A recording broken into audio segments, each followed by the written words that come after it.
It's Into the Night by Fela, 11:19 this morning. Welcome to another Saturday morning and the Everything GM broadcast coming to you live from me, who's been awake for about 20 minutes. I'm good. Good morning. Whoa. How do I look? Do I look fresh? Do I look ready to start the day? Because I feel great. Yo. I made the decision to go to bed too late, which is mine. But there's no ways I'm missing stream. So, good morning. I mean, it's 20 past 11. I should be awake, you know. But my cough has not gone away, unfortunately. So, I've run out of medicine for corona. But, you know, my cough is still here, so I'm still gonna... We're gonna take it a little bit easy. I look rad as hell per usual. I usually look rad? That's wild. That is so cool. Anyway, like I said, good morning, good afternoon, good evening, wherever you are in the world, and welcome back to the broadcast. Today we're looking forward to reading and gaming. It's gonna be a great stream, and as always, it's gonna be a great day. I hope that everyone is doing okay. And that everyone has had an okay week. Welcome to the weekend, everyone. It is now officially weekend wherever you are in the world. It is Friday night if you're on the western side. And it is officially Saturday morning if you're on the European corridor. So if you're awake right now, why? Really ask yourself why. Yes, and as if summoned directly. Hello, Alex. Why are you awake right now? I say, having myself gone to bed at 4:30. Well, everyone, I hope you're doing okay. I got a new headset. The feeling of a new headset is unmatched. It is so cool. It's like new headphones for me. Like earphones, not headset. So these headphones are actually really good. I'm quite impressed, quite happy with the purchase. But new earphones, like they go into my ears, and the sound quality that comes from them, because they sort of eliminate everything else.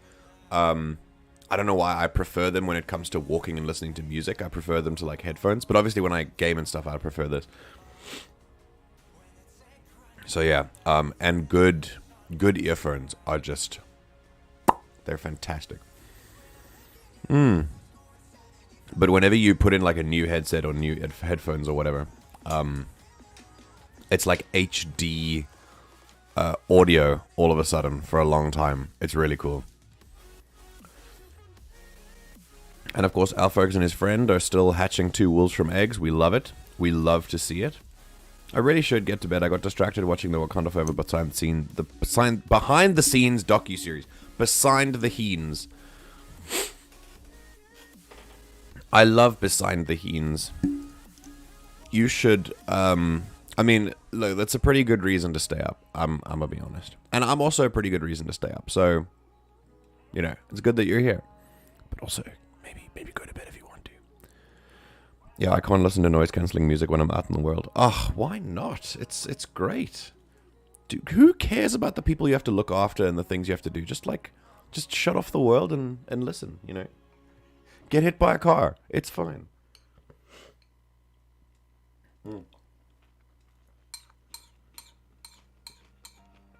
I hate not having a good enough voice for a day.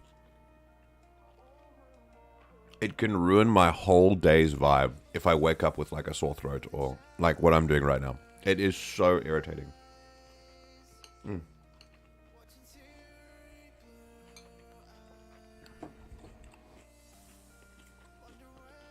Well, I've also just remembered.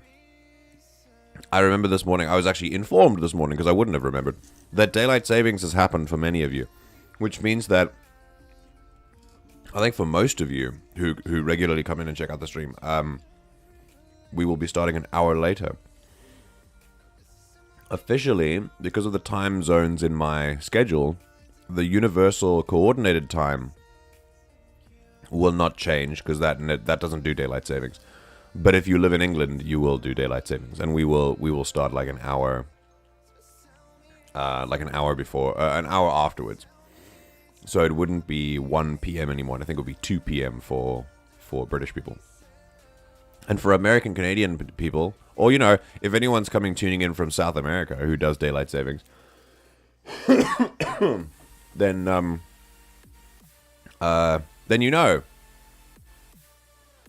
that that's already an hour later, because they're the ones who informed me about this. So yes, the evening streams will no longer be 8 p.m. Eastern Standard. The morning streams will no longer be 8 p.m. Eastern Standard. It'll be 9 p.m. Eastern Standard. And the evening streams, my evening, will be 9 a.m. and not 8 a.m., which actually works out quite nicely for many of you, because you don't have to wake up so early. I got the AKG K72s I've had for these years. Got them for £50 off Amazon in like 2020. I do not know what those look like. AKG K72. We're gonna find out together. Okay, cool. All right, nice. Why not? I'm a femme presenting human. Listen, I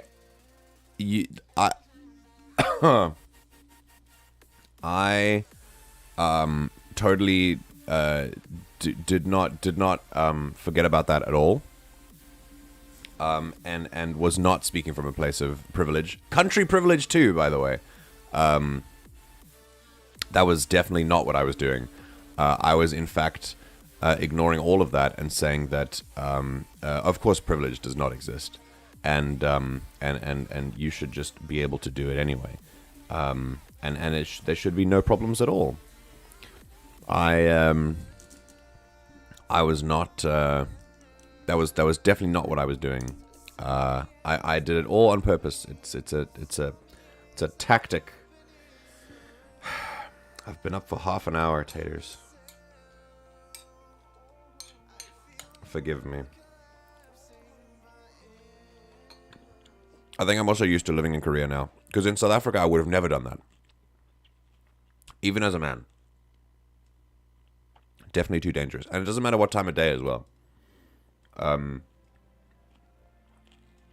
You're encouraged to never walk around with headphones on, unless you're like in university or something.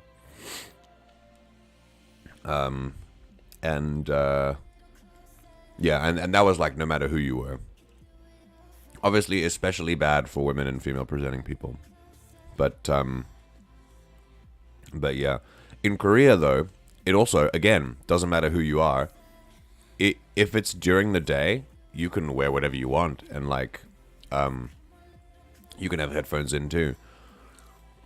There is a big sort of domestic violence problem in Korea, and of course, Korea is a patriarchal society as well. So it's not as if it does not share the same problems, but the classic like on the street issues are that other people in Western countries might face just don't exist on the same level here. They do exist. I'm not going to pretend that they don't. But for example, I've never seen them, and I've never encountered other people who've had like events to nearly the same degree. Like, people don't really. I don't think I've ever. And from my friends as well, I don't think I've ever had any of my friends talk about being catcalled in Korea or like being followed or anything like that. However, I'm not gonna paint Korea as this like utopian picture. Like I've said, it's still a patriarchal society. It still has a lot of issues regarding violence against women and female presenting people. So yeah, there is that. It's just it's not. I don't think it's to the same degree, and it kind of it presents itself differently. We can put it that way.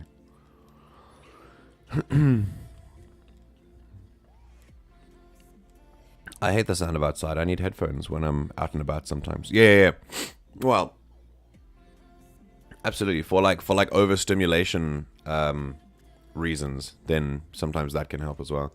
But yes, femme folks don't get to enjoy things like noise-canceling music. It's dangerous. Absolutely. Absolutely. And I am aware of it. It simply slipped my mind. Thank you for your forgiveness.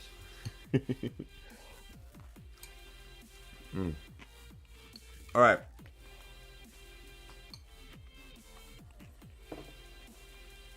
So, I hope everyone's doing okay.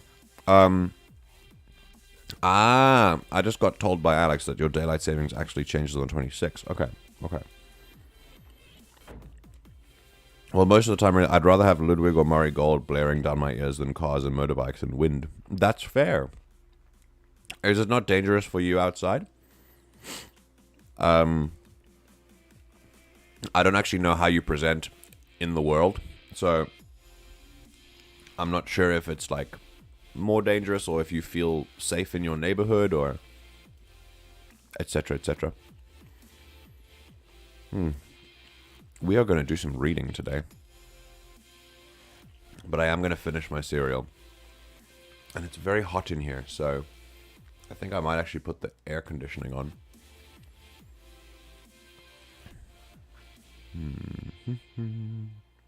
And then we're going to do some reading.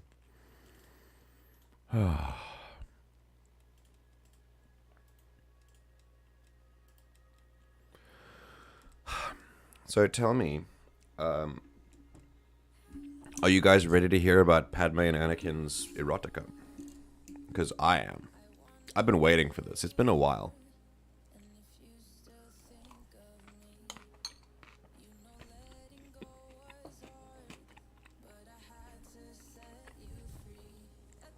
I'm fairly mask presenting for me, so theoretically I'm fine, but then my hair doesn't help, but that's going to be like 15 days. Oh, okay. Oh no, Anakin's horniness again. I don't know if we're going to have an Anakin scene again, but we'll see. Because in the movies, there's still one more. One more before everything goes wrong. Anyway, new headset is great. The mic actually works, and it has rainbow lights. Whoa! That's so cool. I love that. And you have a working headset mic now, too. That's great. Okay. It's cold. So, I'll be right back. Give me 1 minute. It's not cold, it's hot.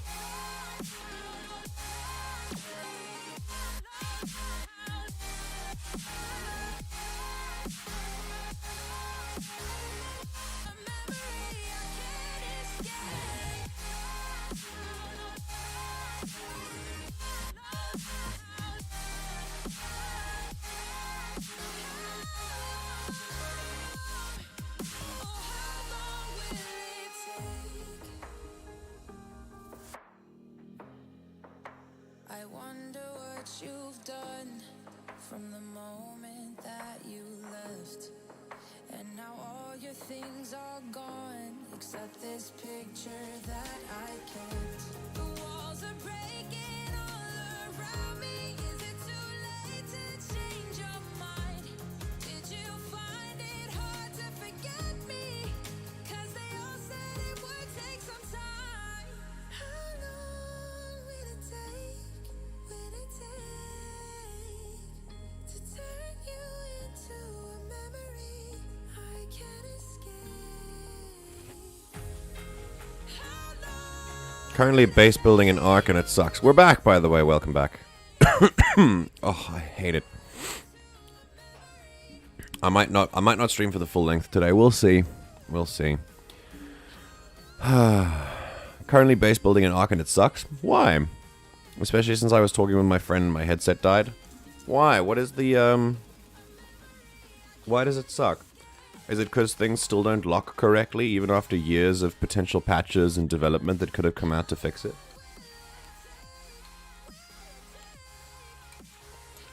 I've played early Ark. I know how irritating it can be.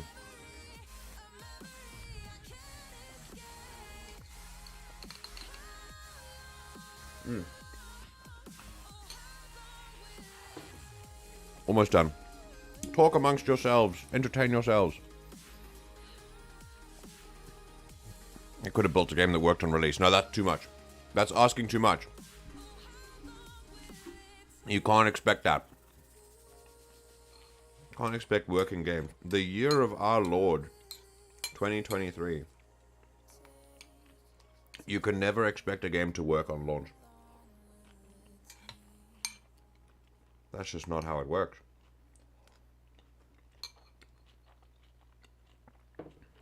Or doesn't work.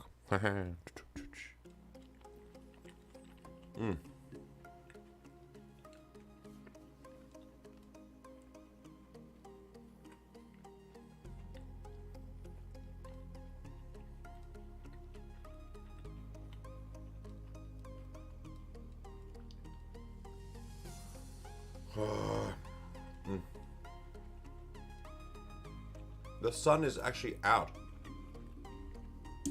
which it hasn't often done in the last, like, 4 months. So, to see that spring is actually on its way, or might even be here now, is wild to me. Alright, here we go. It's pill time. Excellent.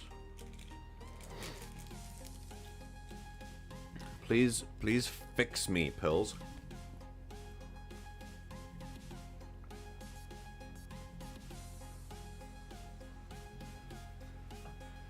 I know I said my pills ran out, but these are my allergy pills. I take these every day anyway.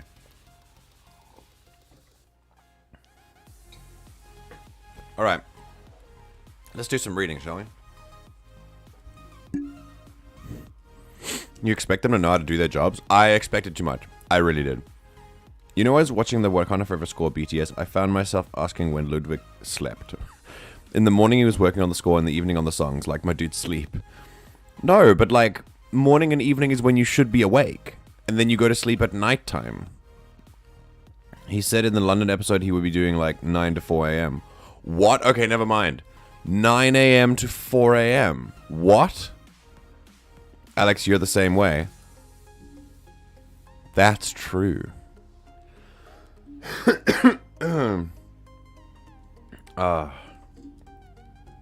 And Alex is spending most of their time composing anyway. So maybe you're just a mini Ludwig. Did you ever think about that? Wait, I should maybe not say that. You'll never... It will go straight to your head.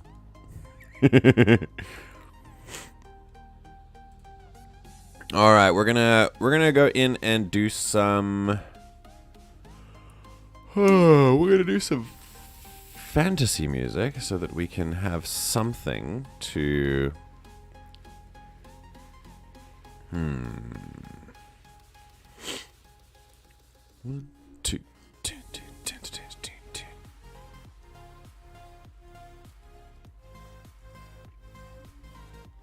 Here we go. Alrighty. Here we go. We're going to do some reading.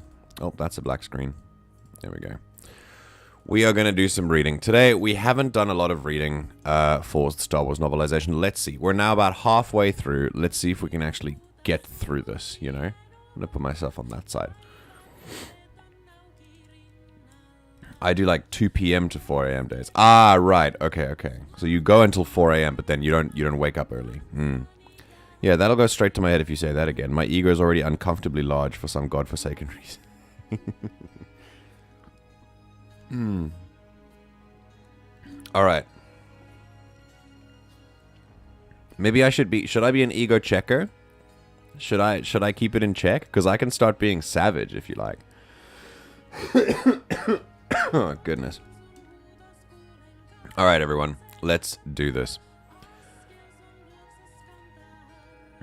Right, where last we left off, I actually can't remember what happened. Oh, it was Palpatine talking to Anakin. It was Palpatine telling Anakin that, that he was like, he was appointing Anakin to be his personal representative of the Jedi Council. Let's do it. Oh, MJ, have you read my thoughts on the one section in the newest episode of Mando? I have not yet. Oh, you did it in the spoiler section, didn't you? I'm gonna go up. I'll go up and read it a little bit later. I don't want to. If I'm not talking about Mando in a stream, I don't want to put up spoilers, just in case someone watches it in the VOD and things like that. I want to be careful about that. But I will post a response later when I've read it, and I'll let you know what I think. All right. In the meantime, let us begin. This part is called Politics, and I believe it is part 11. Yes, here we go. Oh my goodness. Hold on.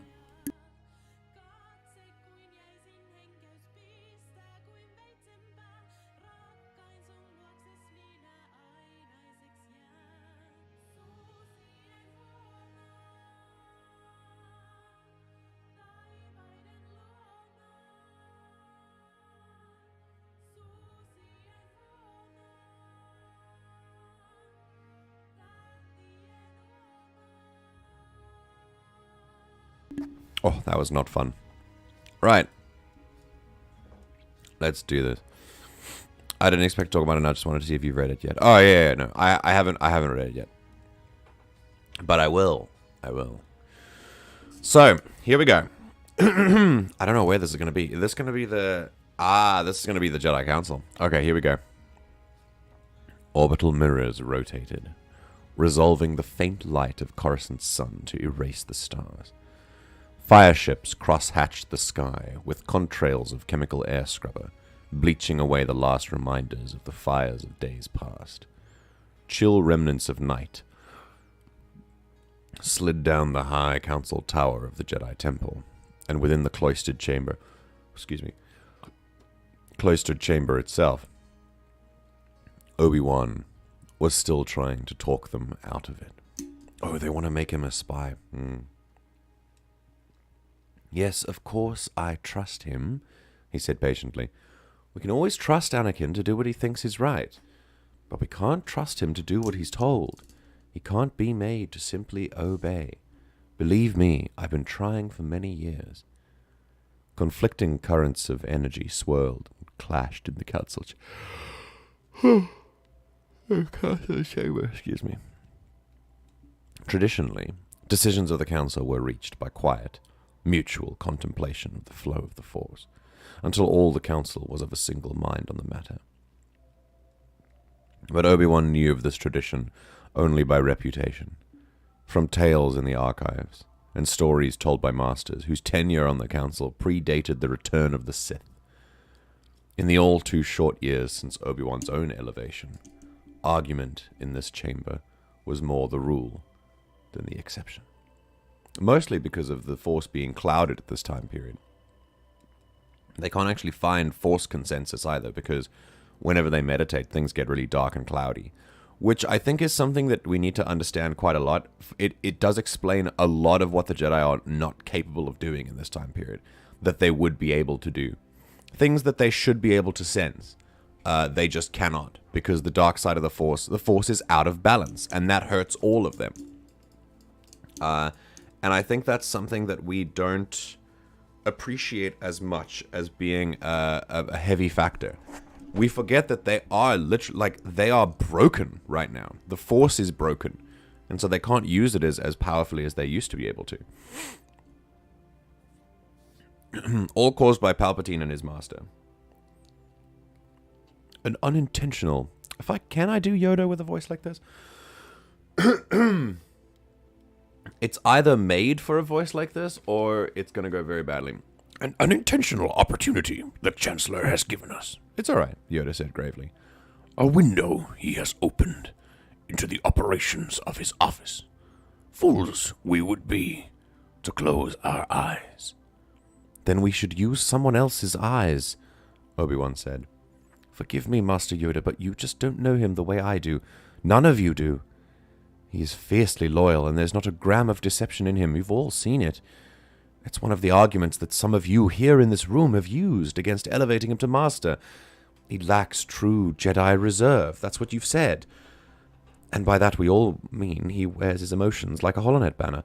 How can you ask him to lie to a friend to spy upon him? That is why we must call upon a friend to ask him, said Aegon Kolar in his gentle Zabrak baritone. You don't understand. Don't make him choose between me and Palpatine. Oh, I can do this. No, this is what the voice was born for. Hang on. Why not?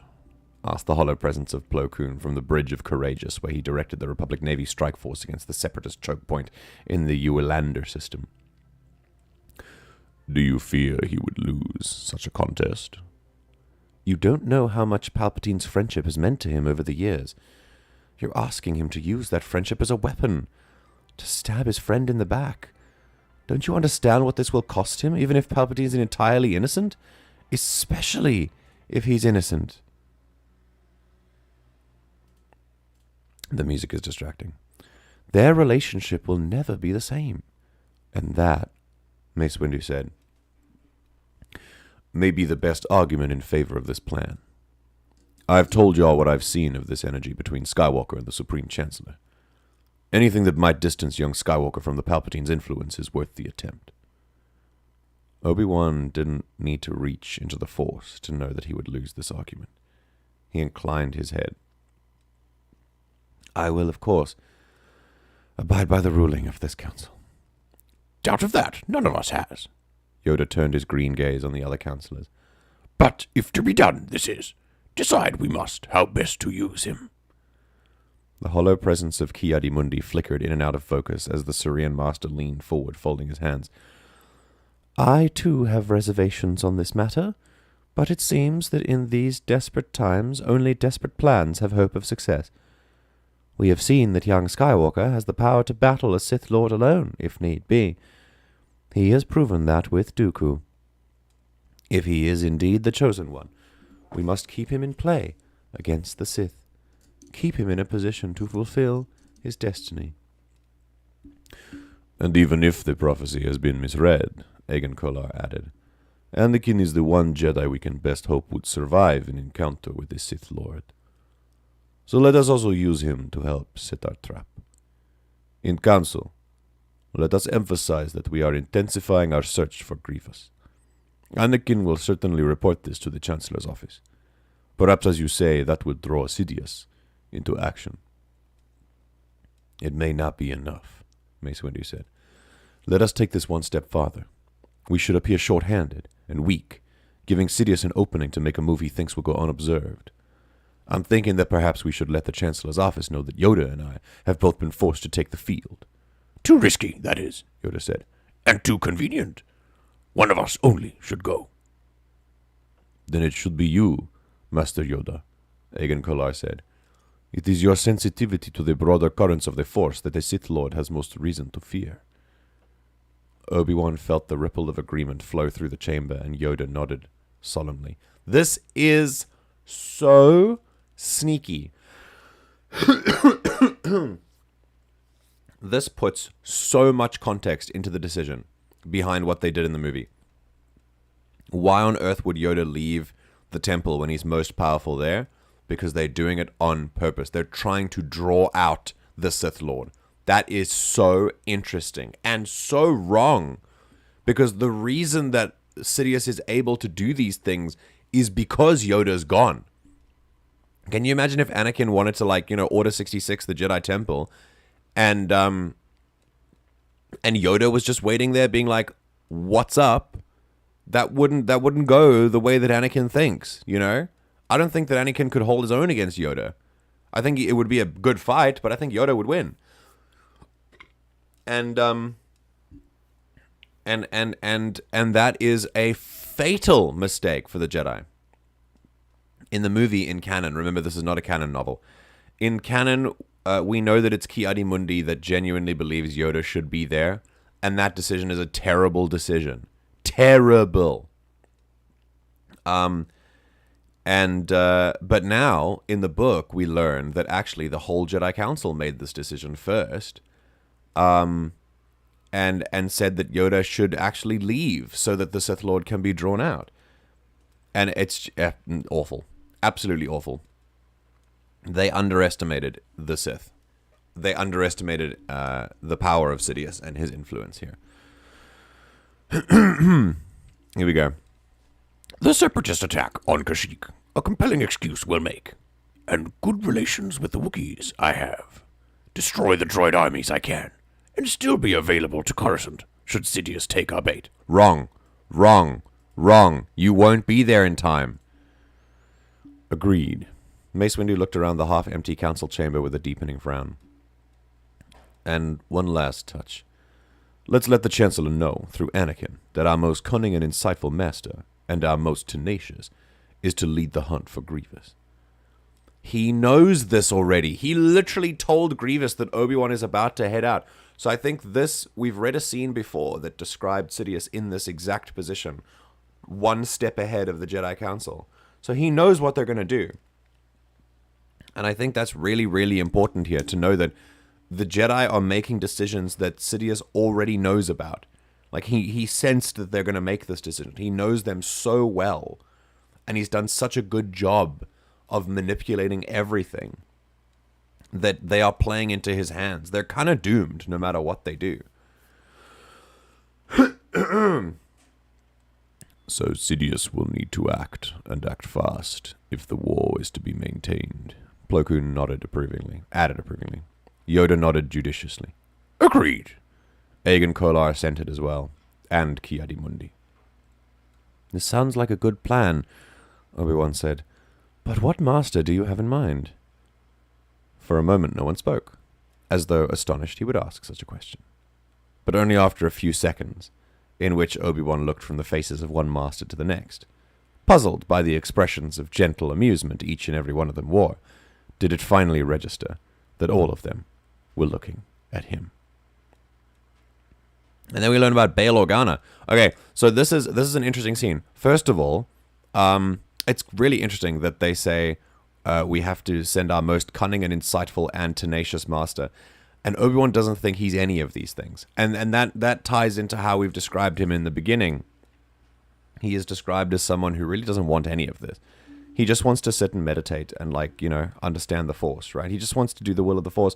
He wants to be a good Jedi, but he doesn't feel like a master. You know, he doesn't feel like a general. He doesn't feel like he deserves any of this. He just wants to relax, you know? He just wants to chill. And that leads him to being, to developing a streak of quite hefty modesty. Because when they're talking about how, like, he's literally one of their best Jedi, Obi-Wan Kenobi is one of the best Jedi of his time, hands down. But he doesn't believe that he is. And I think that's why he said, one of the reasons why his fight with Anakin went so well is that he relied on himself, kind of on Anakin being more powerful, and that put him on the defensive. And when he's on the defensive, he shines. So yeah. But also they have so this entire conversation, like I've said, puts such an interesting context into what happens in the movie, because it shows that the decision to send Yoda to Kashyyyk was made on the council record as a diversion so that Anakin can tell the Chancellor what's going on. But they are planning to do that so that the Chancellor will make a move. I think, though, that Yoda should... I never think Yoda should have left.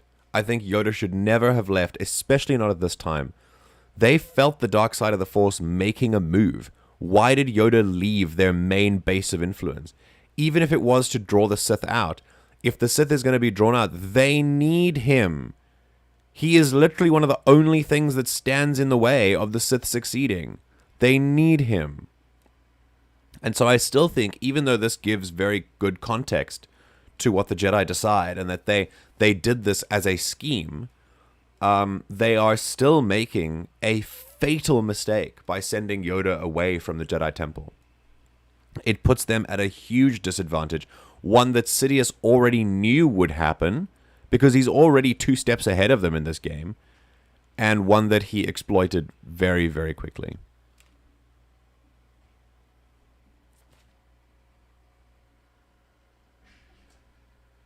Is that something happening outside? Might be a car. I don't know if there's a lot of ambient noise in the area. No. Okay. Hang on. Yeah, someone's got a car outside. It's fun. Ugh. It's better than being hot in this room, because this room is getting very hot. All right. Here we go. Oh, MJ, have you read my thoughts on the one section? Oh, wait, sorry. Yes, Anakin Skywalker. Incredible. In regular times, they've probably sensed the increasing darkness in Anakin, but of course everything is cloudy and foggy. They don't know that Anakin's going to turn to the dark side, because when they sense increasing darkness in Anakin, they've done that for years. They know him. They've been with him since he was a child. Obi-Wan especially. They know there's darkness in him. They know there's fear. But they don't believe that he'll turn. That's another flaw of theirs. They don't believe he's in danger of turning. I mean they do, but they don't actually act on it, you know? They just let him go fight a war and go do the most dark things and then still be like, yeah, he'll be fine. They are constantly worried about him turning to the dark side, but they never actually do anything to stop him from doing that, you know? Again, not saying it's their fault. It's definitely not. But there's a factor there. What about the droid attack on the Wookiees? Exactly.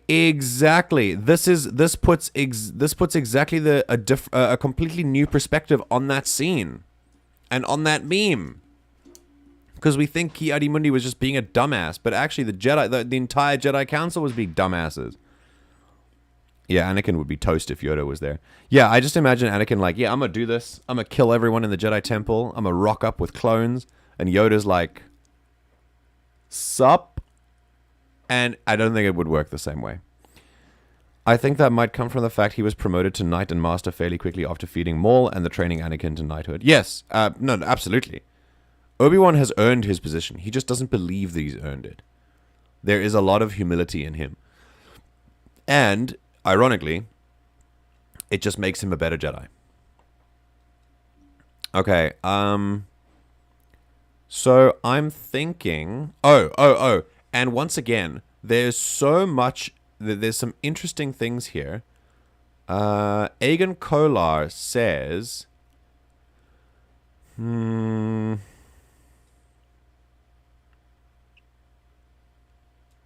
Hold on. They talk about... Oh, man.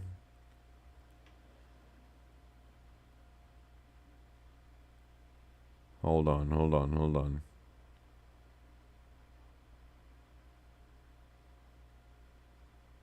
Wait a minute. Aegon Kolar said this. He says, someone says, oh, wait, maybe it was Ki-Adi-Mundi. Yes, Ki-Adi-Mundi says this. If he is indeed the chosen one, we must keep him in play against the Sith, keep him in a position to fulfill his destiny. That's really weird, to keep an emotionally unstable person in the constant presence of the Sith so that he can maybe kill them out of, like, being in their vicinity. That's a really dumb way to play it, to be honest. But also, Ki-Adi-Mundi says something that a lot of the Jedi echo all the time. Right up until Anakin falls to the dark side himself and becomes Darth Vader, they are constantly saying things like, if he is indeed the chosen one.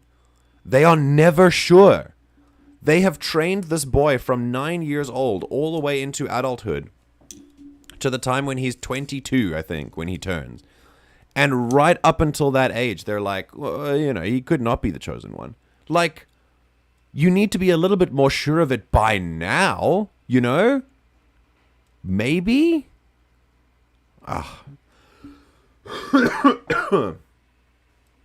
Anyway. Alright. This was a cool scene. I enjoyed this. And,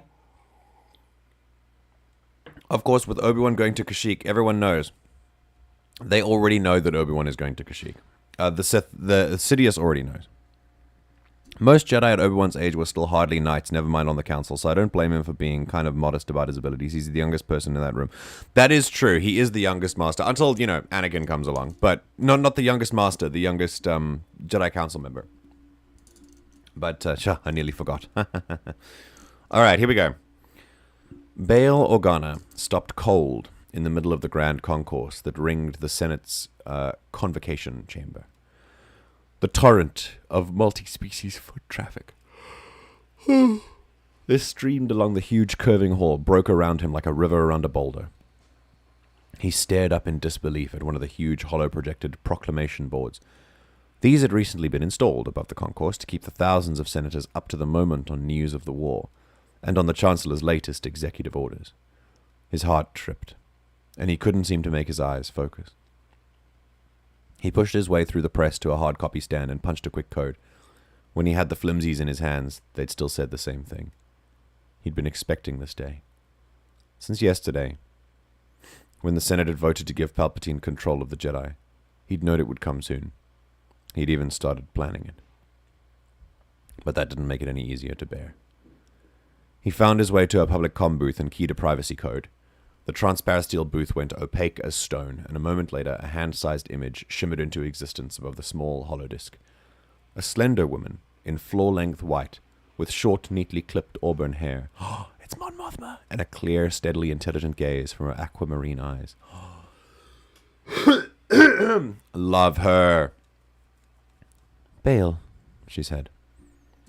What's happened? Bail's elegantly thin goatee pulled downward around his mouth. Have you seen this morning's decree? The sector governance decree? Yes, I have. It's time, Mon, he said grimly.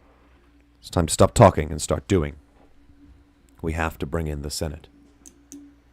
I agree, but we must tread carefully. Have you thought about whom we should consult? Whom we can trust? Not in detail. Gideon Danu springs to mind. I'm sure we can trust Fang Zar, too. Agreed. What about Irdikikstalu? Her hearts are in the right place. Or Chi Ikwe. Bale shook his head. I love details like that. Her hearts are in the right place, because she's like a different species. Bale shook his head. Maybe later. It'll take a few hours at least to figure out exactly where they stand. We need to start with senators we know we can trust. All right, then Ter Tanil would be my next choice, and I think Amidala of Naboo. Padme? Bale frowned. I'm not sure. You know her better than I do, Bale, but to my mind she is exactly the type of senator we need. She's intelligent, principled, extremely articulate, and she has the heart of a warrior.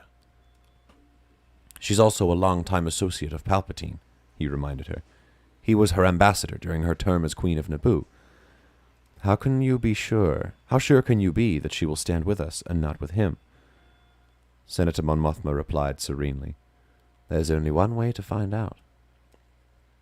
By the time the doors to the Jedi Council chamber finally swung open, Anakin was already angry. Wah! Short scene and then... There's no break in this copy, unfortunately. But short scene and then we're on our way. Okay, cool. So they're choosing Padme. Very nice. So they installed billboards instead of just sending an email. Well then. I mean, yeah, look. It's an upgrade of meetings that should have been emails, and then we can go emails that should have been billboards. So instead of sending emails and clogging up someone's inbox, just send a billboard. That'll be great. I hate that there's so much noise outside. Ugh. Stop building things. Just shut it. All right, here we go. Now we're going to Anakin. Here we go. If asked, he would have denied it, and would have thought he was telling the truth. But they have left him out here for so long, with nothing to do but stare through the soot-smudged curve of the High Council Tower's window ring at the scarred skyline of Galactic City. Damaged in a battle he had won, by the way, personally. Almost single-handedly. And with nothing to think about except why it was taking them so long to reach such a simple decision. Angry? Not at all. He was sure he wasn't angry. He kept telling himself he wasn't angry, and he made himself believe it. Anakin walked into the council chamber, head lowered in a show of humility and respect. But down inside him, down around the nuclear shielding that banked his heart, he was hiding. It wasn't anger he was hiding. His anger was only camouflage. Behind his anger hid the dragon. We've heard that before. And also, I love this part. Compared to like, I know how this goes compared to the movie. Like I know how it describes this. It's cold. It's cold as ice. It's so cool. He remembered too well the first time he'd entered this chamber. The first time he'd stood within a ring of Jedi Masters gathered to sit in judgment upon his fate. He remembered how Yoda's green stare had seen into his heart, had seen the cold worm of dread eating away at him, no matter how hard he'd tried to deny it. The awful fear he'd felt that he might never see his mother again. He couldn't let them see what that worm had grown into. He moved slowly into the center of the circle of the brown-toned carpet and turned toward the senior members. Yoda was unreadable, as always, his rumpled features composed in a mask of serene contemplation. Mace Windu could have been carved from stone. Ghost images of Ki-Adi-Mundi and Plo Koon hovered a centimeter above their council seats, maintained by the seat's internal hollow projectors. Aegon Kolar sat alone, between the empty hairs belonging... Empty hairs? Empty chairs belonging to Shak Ti and Stas Ali. Oh, are they dead at this point? That's unfortunate. Yeah, we gotta think about those empty hairs. Just there's just like a single hair on the seat. Amazing. Obi-Wan sat in the chair that once had belonged to Oppo Rancisis, looking pensive, even worried. Oh. Goodness, there we go. Anakin Skywalker. Master Windu's tone was so severe that the dragon inside Anakin coiled instinctively. The Council has decided to comply with Chancellor Palpatine's directive, and with the instructions of the Senate that give him the unprecedented authority to command this Council. You are hereby granted a seat at the High Council of the Jedi as the Chancellor's personal representative. Anakin stood very still for a long moment, until he could be absolutely sure he had heard what he thought he'd heard. Palpatine had been right. He seemed to be right about a lot of things these days. In fact, now that Anakin came to think of it, he couldn't remember a single instance when the Supreme Chancellor had been wrong. Finally, as it began to sink in upon him, as he gradually allowed himself to understand that the Council had finally decided to grant him his heart's desire. They finally had recognized his accomplishments, his dedication, his power. He took a slow, deep breath. Thank you, Masters. You have my pledge that I will uphold the highest principles of the Jedi Order. Allow this appointment lightly. The Council does not. Yoda's ears curled forward at Anakin like accusing fingers. Disturbing is this move by Chancellor Palpatine, on many levels. They have been more concerned. They've become more concerned with avoiding the oversight of the Senate than they are with winning the war. Anakin inclined his head. I understand. Look at that short-sightedness. Oh my god. There's literally a Sith in the Senate. What do you mean? I'm not sure you do. Mace Windu leaned forward, staring into Anakin's eyes with a measuring squint. Anakin was barely paying attention. In his mind, he was already leaving the council chamber, riding the turbolift to the archives, demanding access to the restricted vault by authority of his new rank. And here we go. You will attend the meetings of this council, the Corran Master said, but you will not be granted the rank and privileges of a Jedi Master. What? It was a small word, a simple word, an instinctive recoil from the words that felt like punches, like stun blasts exploding inside his brain that left his head ringing and the room spinning around him. But even to his own ears, the voice that came from his lips didn't sound like his own. It was deeper, darker, clipped and oiled, resonating from the depths of his heart. It didn't sound like him at all, and it smoked with fury. How dare you? How dare you? Anakin stood welded to the floor, motionless. He wasn't even truly aware of speaking. It was as if someone else were using his mouth. And now, finally, he recognized the voice. It sounded like Dooku. But it was not Dooku's voice. It was the voice of Dooku's destroyer. No Jedi in this room can match my power. No Jedi in the galaxy. You think you can deny mastery to me? The Chancellor's representative you are, Yoda said. And it is as his representative you shall attend the council. Sit in this chamber you will, but no vote will you have. The Chancellor's views you shall present, his wishes, his ideas and directives, not your own.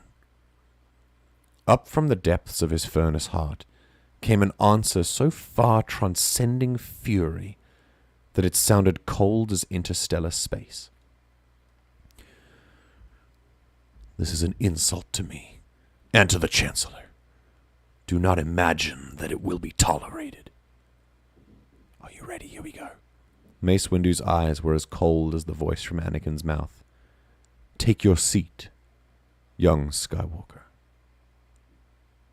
Anakin matched his stare. Perhaps I'll take yours. His own voice inside his head had a hot black fire that smoked from the depths of his furnace heart. You think you can stop me from saving my love? You think you can make me watch her die? Go ahead and part this, you... Anakin, Obi-Wan said softly. He gestured to an empty seat beside him. Please. And something in Obi-Wan's gentle voice, in his simple, straightforward request, sent his anger slinking off, ashamed. And Anakin found himself alone on the carpet, in the middle of the Jedi Council, blinking. He suddenly felt very young and very foolish. Forgive me, Masters. His bow of contrition couldn't hide the blaze of embarrassment that climbed his cheeks. The rest of the session passed in a haze.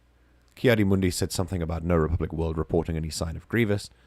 Anakin felt a dull shock when the Council assigned the task of coordinating the search to Obi-Wan alone. On top of everything else, now they were splitting up the team. He was so numbly astonished by it all that he barely registered what they were saying about a droid landing on Kashyyyk. But he had to say something. He couldn't just sit here for his whole first meeting of the Council, Master or not. And he knew the Kashyyyk system almost as well as he knew the back alleys of Mos Espa. I can handle it, he offered, suddenly brightening. I could clear that planet in a day or two. Skywalker, your assignment is here. Mace Windu's stare was hard as Durasteel, and only a scrape short of openly hostile. Then Yoda volunteered, and for some reason, the Council didn't even bother to vote. Gee, I wonder why. It's settled then, Mace said. May the Force be with us all. And as the hollow presences of Plo Koon and Ki-Adi-Mundi winked out, as Obi-Wan and Agen Kolar rose and spoke together in tones softly grave, as Yoda and Mace Windu walked from the room, Anakin could only sit, sick at heart, stunned with helplessness. Padme. Oh, Padme, what are we going to do? He didn't know. He didn't have a clue. But he knew one thing he wasn't going to do. He wasn't going to give up. Even with the Council against him, even with the whole Order against him, he would find a way. He would save her. Somehow.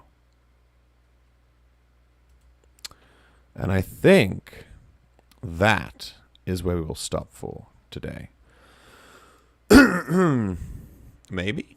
What do you think? We should go forward? Should we do one more scene? The next scene is the Senate stuff. What do you guys think?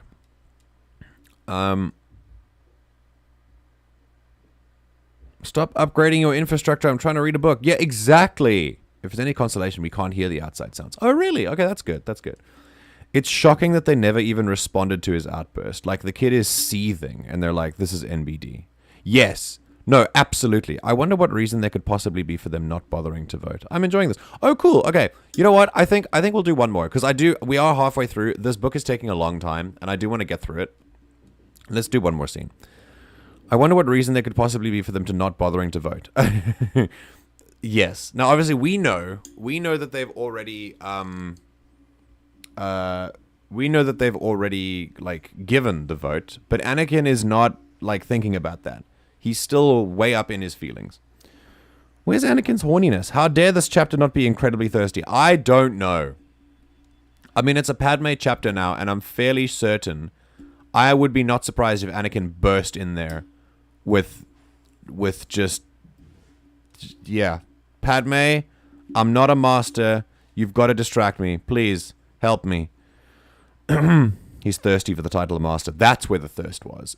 We've seen the dark side of someone with thirst who doesn't have that thirst satisfied. It's shocking they never even responded to his outburst. I think what they were trying to do was shut it down by not talking about it. So in the movie, it's very obviously like, they all look at him like, what? Take a seat, please. And then he sits. It feels like, well, I mean, it works the same way. Like, he's embarrassed like a child, and that was their intention. Their intention was to, I mean, it was a mistake, I believe. I think they could have handled it better, obviously. But their intention is to be like, okay, we're definitely going to treat him like a kid. Because this is, like, not done. It's like when a kid comes up to you and does something disrespectful, and you look down at them and you're like, what? Like, is that really how you're going to do this? Just go away, you know? And you make them feel like you're not even going to entertain what they've just done. That's how the Jedi Council is treating Anakin here. They are literally just going, oh, he's doing this, he's acting on emotion, well, this sounds just like Anakin. Let's not entertain it at all, and just be like, take a seat. Yoda is the only one who actually confronts him about this, and I mean, in the movie, no one actually does. And I think it's mostly because they're treating him like a child. They're basically going, oh, hey, this is definitely not okay. And we're going to show you how it's not okay by not even acknowledging that you've done this. It's just going to be, you should definitely sit down now. And by that, they've communicated that it's not okay what he's doing. Yes, ignore the problem. It will sort itself out. Yeah, we love it.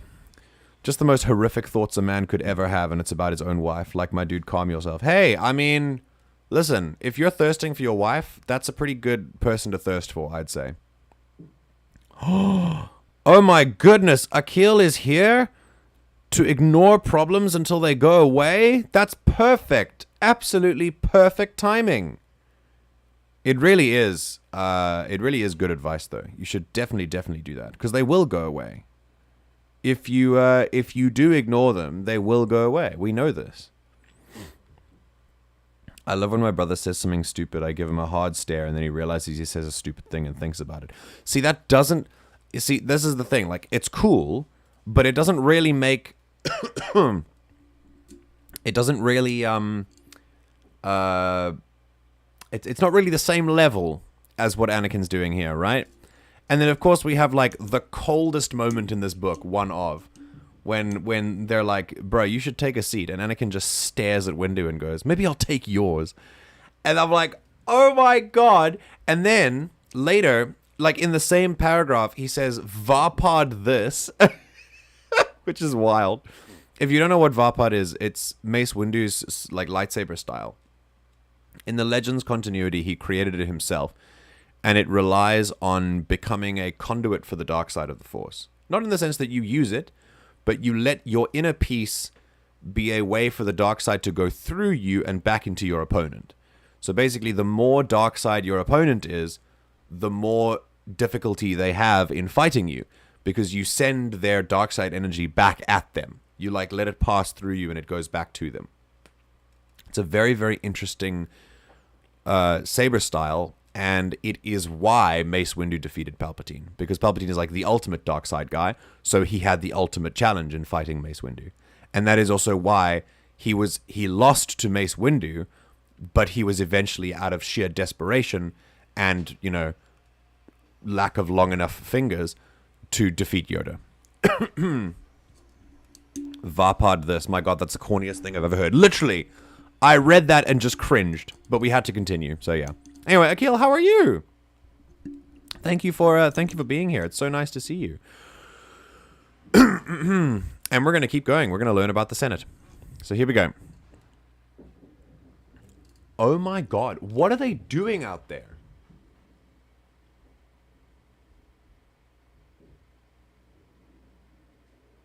It's literally just like I'm hearing like constantly. It's like it's noise pollution for my ears. This is not good. I don't enjoy this. Yo, but it's better than being hot, so I guess that'll be fine. Hang on, maybe I can. I wonder if I can close the window. Hold on a sec. I'm gonna try and close the window, and then open up the door.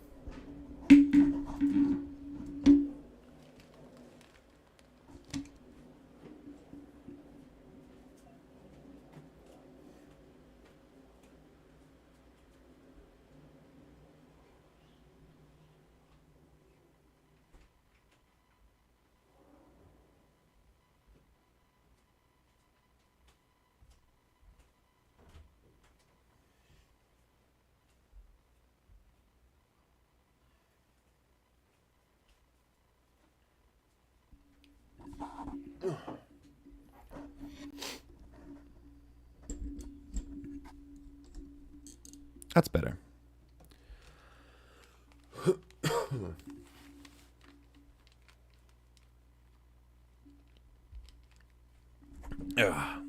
That's much better. Alrighty.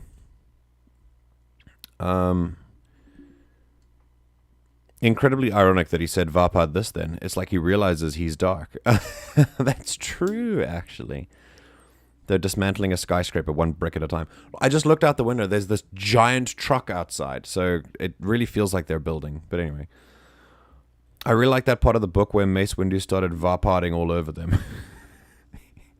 It's Varpad time. Just Varpad everywhere.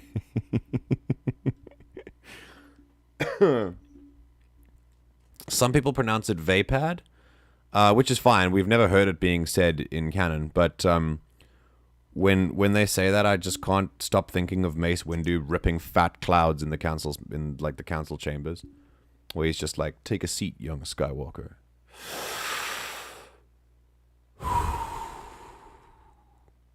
That's Vapad. And then he like turns to the camera and flashes a smile with a bing in his teeth. Vapad. Vapad is filler, for sure. Alright, here we go. I am no happier than the rest of you about this, Padme said, gesturing at the flimsy plast of the sector governance decree on Bail Organa's desk. But I've known Palpatine for years. He was my most trusted advisor. I'm not prepared to believe his intent is to dismantle the Senate. Why should he bother? Mon Mothma countered. As a practical matter, as of this morning, the Senate no longer exists. Padme looked from one grim face to another. Gideon Danu nodded his agreement. Tur Tanil kept her eyes down, pretending to be adjusting her robes. Fang Zar ran a hand of his unruly grey-streaked topknot. Bail leaned forward. His eyes were hard as chips of stone. Palpatine no longer has to worry about controlling the Senate. By placing his own lackeys as governors over every planet in the Republic, he controls our systems directly. He folded his hands and squeezed them together until his knuckles hurt. He's become a dictator. We made him a dictator. And he's my husband's friend and mentor, Padme thought. I shouldn't even be listening to this. But what can we do about it? Tur Tanil asked, still gazing down at her robe with a worried frown. That's what we asked you here to discuss, Mon Mothma told her calmly. What we're going to do about it. Fang Zhar shifted uncomfortably. I'm not sure I like where this is going. None of us likes where anything is going, Bale said, half rising. That's exactly the point. We can't let 1,000 years of democracy disappear without a fight. A fight? Padme said. I can't believe what I'm hearing. Bale, you sound like a separatist. Bale sank back into his seat. I apologize. That was not my intent. I asked you all here because of all the senators in the galaxy. You 4 have been the most consistent and influential voices of reason and restraint, doing all you could to preserve our poor, tattered constitution. We don't want to hurt the Republic. With your help, we hope to save it. It has become increasingly clear, Mon Mothma said, that Palpatine has become an enemy of democracy. He must be stopped. The Senate gave him these powers, Padme said. The Senate can rein him in. Gideon Danu sat forward. I fear you underestimate just how deeply the Senate's corruption has taken hold. Who will vote against Palpatine now? I will, Padme said. She discovered that she meant it. And I'll find others, too. She'd have to, no matter how much it hurt Anakin. Oh, my love, will you ever find a way to forgive me? You do that, Bale said. Make as much noise as you can. Keep Palpatine watching what you're doing in the Senate. That should provide some cover while Mon Mothma and I begin building our organization. Stop. Padme rose. It's better to leave some things unsaid. Right now, it's better I don't know anything about anything. Don't make me lie to my husband, was her unspoken plea. She tried to convey it with her eyes. Please, Bale, don't make me lie to him. It will break his heart. And also bring out some violence, probably, which is another great reason. I think some part of her is scared to lie to him for that reason. Perhaps he saw something there. After a moment's indecision, he nodded. Very well. Other matters can be left for other times. Until then, this meeting must remain absolutely secret. Even hinting at an effective opposition to Palpatine can be, as we've all seen, very dangerous. We must agree never to speak of these matters except among the people who are now in this room. We must bring no one into this secret without the agreement of each and every one of us. That includes even those closest to you, Mon Mothma added. Even your families. To share anything of this will expose them to the same danger we all face. No one can be told. No one. Padme watched them all nod. And what could she do? What could she say? You can keep your own secrets, but I'll have to tell my Jedi husband, who is Palpatine's beloved protege? She sighed. Yes. Yes, agreed. And all she could think, as the little group dispersed to their own offices, was, oh, Anakin. Anakin, I'm sorry. I'm so sorry. Anakin was glad the vast vaulted temple hallways was deserted, save for him and Obi-Wan. He didn't have to keep his voice down. We'll get to that. That was a very interesting scene. This is the birth of what we call the 2000. It's not 2000 right now. Right now it's 4. But eventually, at some point during the fall of the Republic, there were 2,000 senators who believed that the Chancellor was, becoming a dictator and needed to be reined in a manner that might have been outside of the, the measures that the Senate do not have anyway, because Palpatine voted them out. Like he basically, they gave him so much power that he doesn't actually need the Senate anymore, and he now controls the Jedi Council too. So there's nothing really they can do except do this. This is all they have left. And so they called it the signing, like it was the Treaty of the 2000, or like the Convention of the 2000, or something like that. And it was 2,000 senators that spoke out against Palpatine at the height of this. And just as they were about to release this manifesto and like actually make their wishes known, the Order 66 was triggered and the Empire came into power. So they were just a little bit too late. Even then, I don't think they actually would have done anything. Even with 2,000 of them, because much like the Jedi, the Senators even more so, because they don't have the Force to even slightly guide them, as clouded as it is right now. The Senators do not have the benefit that the Jedi do. They can look into the, the weave of the cosmos and decide that the dark side is here, The Senators have no idea how deeply this runs. But they do share the opinion with the Jedi that the Chancellor is a dictator now and needs to be removed if the war ends and he continues, The Senators are not even waiting for the war, though. They just want him to step down now. And, yeah, I mean, it goes to show that not even Palpatine could hide from, good, smart people. Which these Senators are, definitely. They're good people and they're smart people. They know what's going on. And despite Palpatine marketing himself as, like, literally the most beloved Chancellor in generations all over the galaxy, people love him. His approval rating is huge. But amongst the people who are smart and who can see things like that, the people who are aware, who they see what's going on and they see the abuses of power behind the man, and they see no matter how beloved he might be, it doesn't matter, because if he's going to abuse his power like this, he can't really be a good person in this sense. There needs to be something done about this. Even people who are beloved, even people who make, let's say, good decisions, do not deserve to have all the power in their hands. And that's obviously what these people are fighting for. And I think it goes to show that as a master of manipulation that Palpatine is, he still can't hide from everyone. And I think it also shows that his plan is on a time limit. Because if he doesn't do it in time, it'll all fall apart.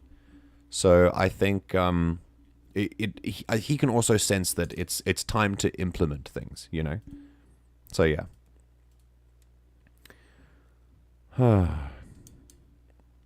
His lightsaber is purple haze. Incredible. Yes, when he turns it on, it's like a vape itself. So he vapes from the back end of it, and then when he turns it on, all the vape smoke like becomes a lightsaber blade. It's great.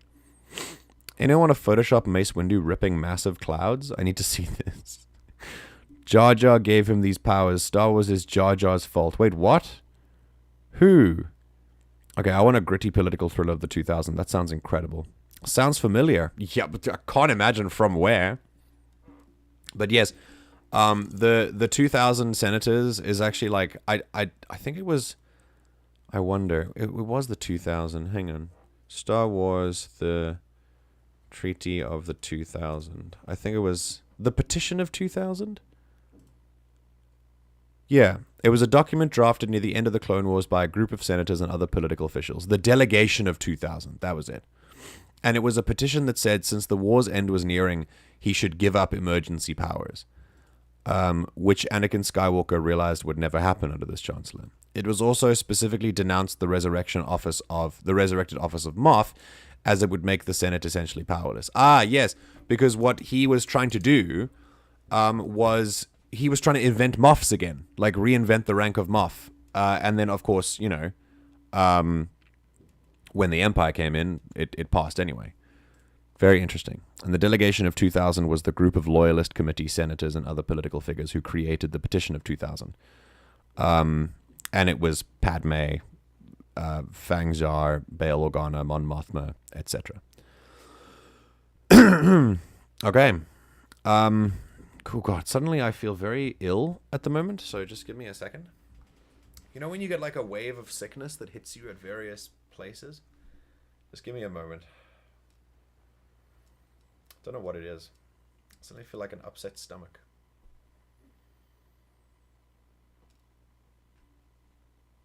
Hold on.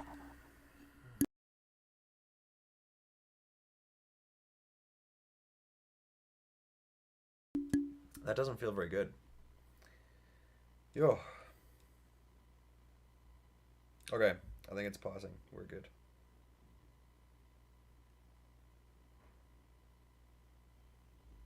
Oh. No. Sorry. I just need to, like, focus for a second. Oh my god! Stop rumbling. What are you moving? Is someone moving into my building or something? Or is someone building a house above me? God. It's so loud.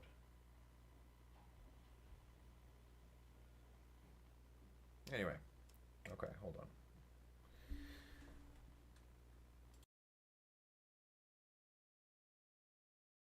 Okay. Go get some water. That'll probably help a tab. They're moving an entire building across the city or something. It really does sound like it. It's very loud. Like, in my headphones, it's super loud. And I can feel it in the floor. Like, they're dropping heavy things on the ground. You complain about the sound every time the elevator here fires up. Are you complaining about my noise? It's you. Can you do something about it, please? The damn elevator. Wow.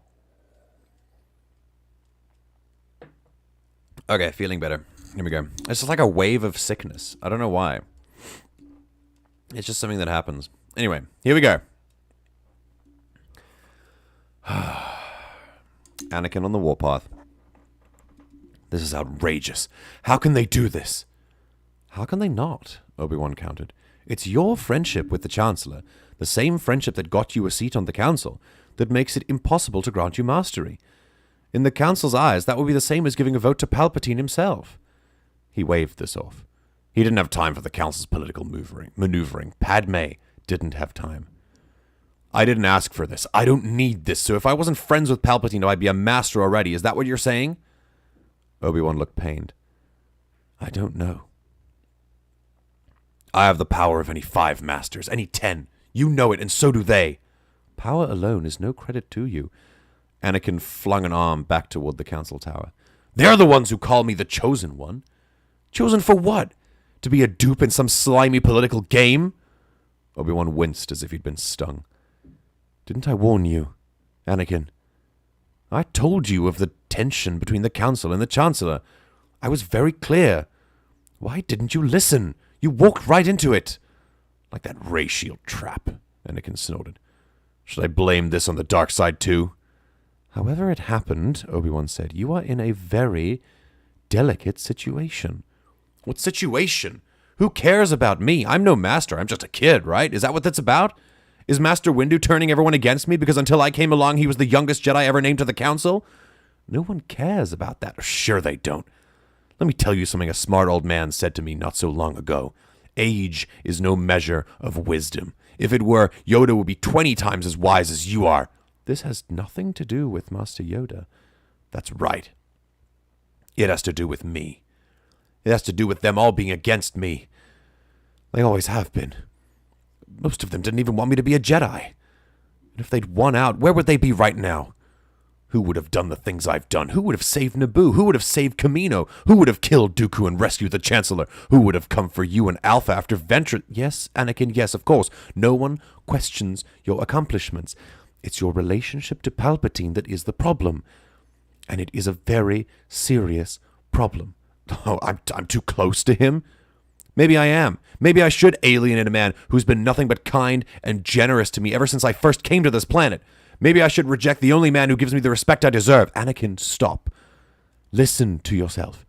Your thoughts are of jealousy and pride. These are dark thoughts, Anakin. Dangerous thoughts. In these dark times, you are focused on yourself when you need to focus on your service. Your outburst in the council was an eloquent argument against granting you mastery. How can you be a Jedi Master when you have not mastered yourself? Anakin passed his flesh hand over his eyes and drew a long, heavy breath. In a much lower, calmer, quieter tone, he said, What do I have to do? Obi-Wan frowned. I'm sorry? They want something from me, don't they? That's what this is really about. That's what it's been about from the beginning. They won't give me my rank until I give them what they want. The Council does not operate that way, Anakin, and you know it. Once you're a master, as you deserve, how will they make you do your bidding? Their bidding. Yeah, I know it. Sure I do. Anakin said. Suddenly he was tired. So incredibly tired. It hurt to talk. It hurt to even stand here. He was sick of the whole business. Why couldn't it just be over? Tell me what they want. Obi-Wan's eyes shifted, and the sick fatigue in Anakin's guts turned darker. How bad did it have to be to make Obi-Wan unable to look him in the eye? Anakin, look, I'm on your side, Obi-Wan said softly. He looked tired too. He looked as tired and sick as Anakin felt. I never wanted to see you put in this situation. What situation? Still, Obi-Wan hesitated. Anakin said, look, whatever it is, it's not getting any better while you're standing here working up the nerve to tell me. Come on, Obi-Wan, let's have it. Obi-Wan glanced around the empty hall as if he wanted to make sure they were still alone. Anakin had a feeling it was just an excuse to avoid facing him when he spoke. The Council, Obi-Wan said slowly, approved your appointment because Palpatine trusts you. They want you to report on all his dealings. They have to know what he's up to. They want me to spy on the Supreme Chancellor of the Republic? Anakin blinked numbly. No wonder Obi-Wan couldn't look him in the face. Obi-Wan, that's treason. We are at war, Anakin. Obi-Wan looked thoroughly miserable. The Council is sworn to uphold the principles of the Republic through any means necessary. We have to, especially when the greatest enemy of those principles seems to be the Chancellor himself. Anakin's eyes narrowed and turned hard. Why didn't the Council give me this assignment while we were in session? Because it's not for the record, Anakin. You must be able to understand why. What I understand, Anakin said grimly, is that you're trying to turn me against Palpatine. You're trying to make me keep secrets from him. You want to make me lie to him. That's what this is really about. It isn't, Obi-Wan insisted. He looked wounded. It's about keeping an eye on who he deals with and who deals with him. He's not a bad man, Obi-Wan. He's a great man who's holding this republic together with his bare hands. By staying in office long after his term has expired, by gathering dictatorial powers. The Senate demanded that he stay. They pushed those powers on him. Oh, don't be naive. The Senate is so intimidated they give him anything he wants. Then it's their fault, not his. They should have the guts to stand up to him. That is what we're asking you to do, Anakin. Anakin had no answer. Silence fell between them like a hammer. He shook his head and looked down at the fist he made of his mechanical hand. Finally, he said, "He's my friend, Obi-Wan." "Yes," Obi-Wan said softly, sadly. "I know. If he asked me to spy on you, do you think I would do it?" Now it was Obi-Wan's turn to fall silent. Except he already is kind of doing it, because the Chancellor would never ask him to do it. The Chancellor knows enough about Anakin to know he would never ask him to spy on the Jedi. Anakin is already spying on the Jedi. He's just too stupid to realize that Chancellor Palpatine asked him to do that by putting him on the Jedi Council. He used what Anakin wanted more than anything to blind him to what Palpatine is actually asking him. Anakin is already a spy for him because he's just going to tell them about this. "You know how kind he has been to me." Anakin's voice was hushed. "You know how he's looked after me, how he's done everything he could to help me. He's like family." "The Jedi are your family." "No." Anakin turned on his former master. "No, the Jedi are your family.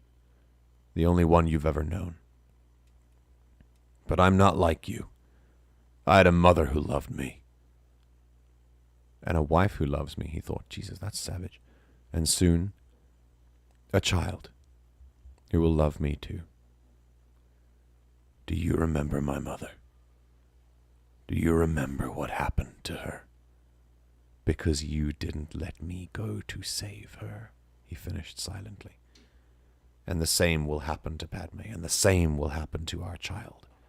Within him, the dragon's cold whisper chewed at his strength. All things die, Anakin Skywalker. Even stars burn out. Anakin, yes, of course. You know how sorry I am for your mother. Listen, we're not asking you to act against Palpatine. We're only asking you to monitor his activities. You must believe me. Obi-Wan stepped closer and put a hand on Anakin's arm. With a long, slowly indrawn breath, he seemed to reach some difficult decision. Palpatine himself may be in danger, he said. This may be the only way you can help him. What are you talking about? I'm not supposed to be telling you this. Please do not reveal we've had this conversation to anyone. Do you understand?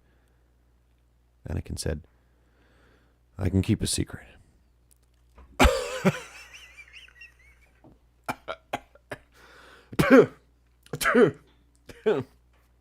Sorry, I'm allergic to bullshit. Anyway. All right. Obi-Wan took another deep breath. Master Windu traced Darth Sidious to 500 Republica before Grievous's attack. We think that the Sith Lord is someone within Palpatine's closest circle of advisors. That is who we want you to spy on. Do you understand? A fiction created by the Jedi Council. An excuse to harass their political enemies. If Palpatine is under the influence of a Sith Lord, he may be in the gravest danger. The only way we can help him is to find Sidious and to stop him. What we are asking of you is not treason, Anakin. It may be the only way to save the Republic. If this Darth Sidious of yours were to walk through that door right now, I would ask him to sit down, and I would ask him if he has any power he could use to end this war. So all you're really asking, Anakin said slowly, is for me to help the Council find Darth Sidious. Yes. Obi-Wan looked relieved, incredibly relieved, as though some horrible chronic pain had suddenly and inexplicably eased. Yes, that's it. Exactly. This is exasperating. To watch Obi-Wan trust Anakin enough, foolish as that is, to have enough faith in his old Padawan to tell him the truth, one of the greatest guarded secrets of the Jedi Council, and he puts it in the hands of one of the most unstable and untrustworthy people right now, because he loves him and he doesn't want him to feel like he's being betrayed by... He may be saying the Jedi is not his family, but they are. They're the only real family he's ever known besides his mother. And he's telling him the truth because of that. And the exasperating thing is that he does that, and the first thing Anakin says inside, in his internal monologue, they're not his words. These things we've been reading, a fiction created by the Jedi Council, if this Darth Sidious, these are Palpatine's words. But they are now, he's had this conversation with Anakin before in the book, but now we are hearing them in Anakin's mind. And this is meant to illustrate to us that Palpatine is here. He's here now. There's no getting him out. Anakin is too far gone already. At this point, some point before, when he killed Dooku, these are the signs that Anakin is too far gone already. Palpatine is too good at manipulation. Anakin is too unstable. He's made his choices already. But near the beginning of the book, we already know he's made his choices. And so everything that everyone else does in order to offer him an olive branch is a tragedy and a terrible, terrible mistake. Because all it does is feed his own narcissism by twisting it around and using it to create more enmity in the very people who are trying to bridge the gap between him and them. We've talked earlier about how Anakin has never once properly asked the Jedi what's going on and why they're not doing things. He is basing all of the resentment he has against the Jedi, he's basing it on false narratives that he has constructed himself because he lacks all of the information while at the same time believing that he has all the information. Well, this is probably one of his best opportunities in the whole book to understand what the Jedi are doing. And it doesn't matter anyway because he's made up his mind. This is what happens when you create false narratives. Because if you create enough false narratives, you stop thinking that it's necessary to go and find out the truth. Anakin believes at this point he already has the truth. Nothing Obi-Wan can say is going to change his mind at this point. It's too late. And that is the real tragedy here. Because of this, I've just read ahead and found it. Because it says here, locked within the furnace of his heart, Anakin whispered an echo. Not quite an echo, slightly altered just at the end. I would ask him to sit down, and I would ask him if he has any power he could use to save Padme. And that is why this is a terrible mistake on Obi-Wan's part. But he doesn't believe that it's a mistake because he loves Anakin and he doesn't want to hurt Anakin. It's a tragic part of the story. This talk that they have in the movie is also one of the most tragic parts. This creates even more distance than there already was between Anakin and Obi-Wan. It creates enmity. And all it does is fuel what Anakin was already convinced was true. It doesn't matter what they say at this point. Everything they say will be twisted like this. My left wrist feels weirdly tight no matter how much I click it. Not helping. Oh, that's sad. Just found out Ewan McGregor today made an appearance as Kenobi for a UK charity comedy telethon Comic Relief hosted by David Tennant. That's so cool. Interesting. Very, very cool. Okay. And I think, we're going to get more Jedi Council stuff. I think at that point, it's a good place to end. Right. We're going to play some games. Hold on a second. I need some good lo-fi music.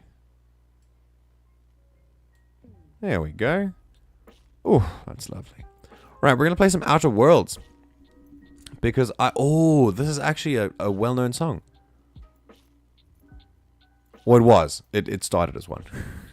All right, I hope you guys enjoyed that. I love this book. This book is fantastic. It's giving us so much cool context. It's letting us talk about Star Wars politics.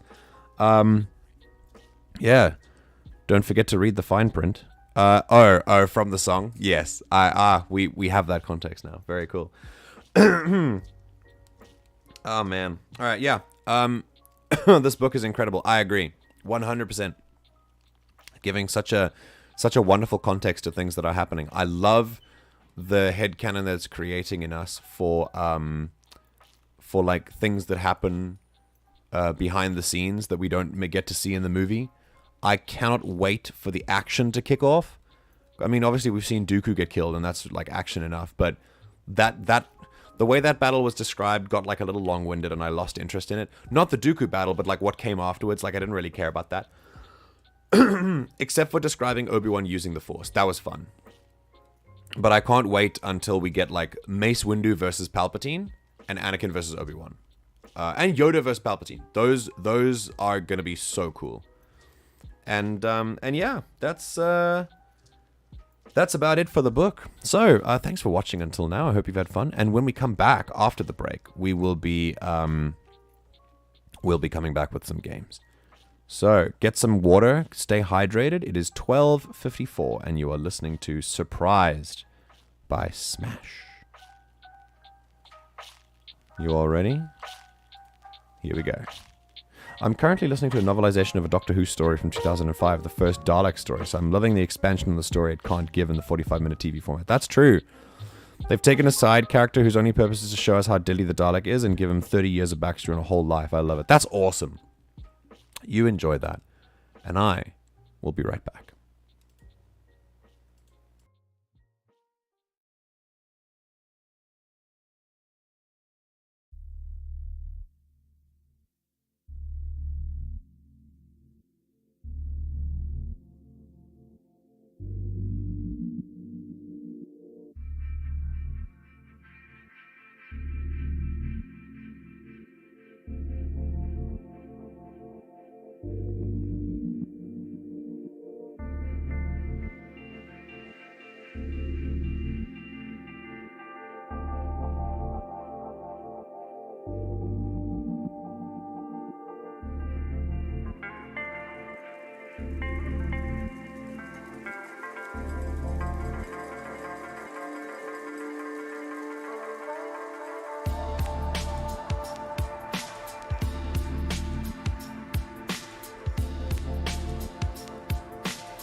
And we're back.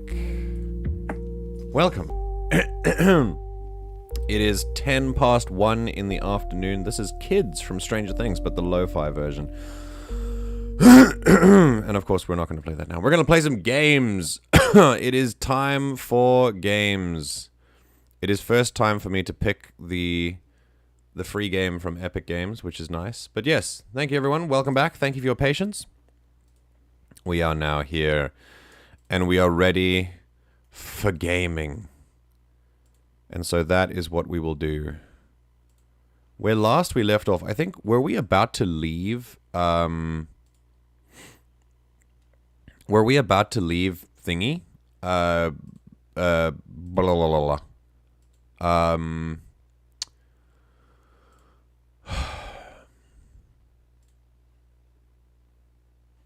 We were about to leave the place that we were in, the monarch place that we were in. I can't remember the name of the settlement, but we'll find out. Or maybe no, we did leave it. We had just left, and we done like, oh, we did the cannibal people, the people who try to eat us. Yeah, okay, that makes sense. All right, I know where we are. I know what we're doing. We'll catch up when we're there. Let's see. Okay. Alex, you shouldn't still be here. You should definitely be in bed. I hate the sound of the kettle with a burning passion. Wait, do you have the do you have a whistling kettle? Or is it an electric kettle? Because the whistling kettle is actually like the whistling kettle is actually, you know, I mean, to me, it's that might be the annoying one. I don't know. Let's put that on, what, 50%? Yeah, that's fine. Yeah, the whistling kettle might be the annoying one, but not really the not really so much the electric kettle. Let's put myself down here. That's where we usually are. Okay. It is rather annoying, but I really only know the sound from TV. Don't have a kettle myself. Really? How do you make coffee then? Do you have like or tea? Do you have like a coffee machine that like makes it for you? What is the thing? Knowing my luck, this is where we don't have any milk. Oof. We don't have any kettle. A kettle is like literally staple for us as well. You have to have a kettle. It's good for everything. I'm watching this Ewan McGregor appearance, and he's playing Ewan McGregor playing Obi-Wan. That's fantastic. Wait, what? This hurts my brain. How is he doing that?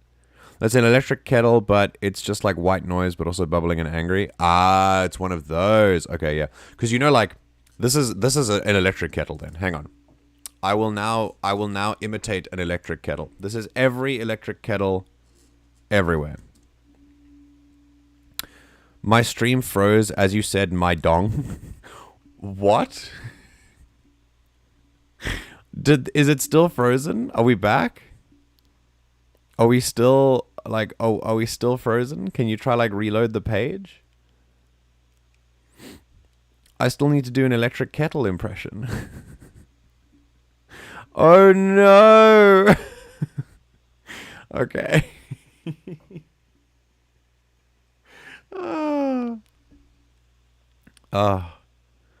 My donk. Wild. Anyway. So yeah, every time anyone wants to make tea and they have an electric kettle, I have an actual kettle that is not electric. We have to like boil water on the gas stove. But I had an electric kettle at home. One where you could see the water. It was a glass one, so you could see the water being boiled. That was very interesting. So yeah, and whenever anyone would be up and making coffee, I would always know, because all you hear is...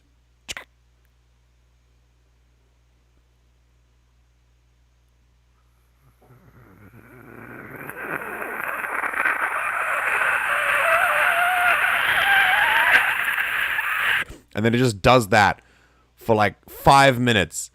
Just this. And then slowly it turns. It goes.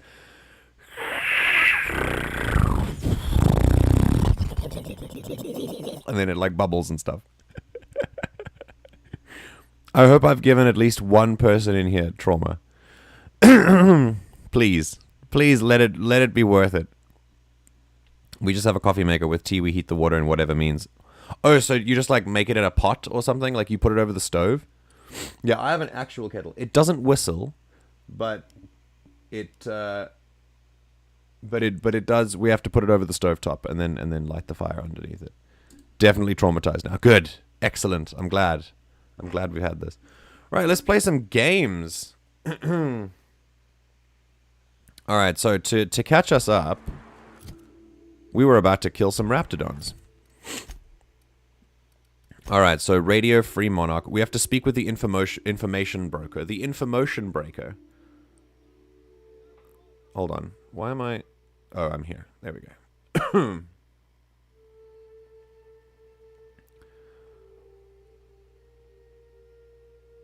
I hope your TTRPG groups make tea often. Listen, I am known for having, like, feeling the... I have a compulsion to make a sound effect for everything.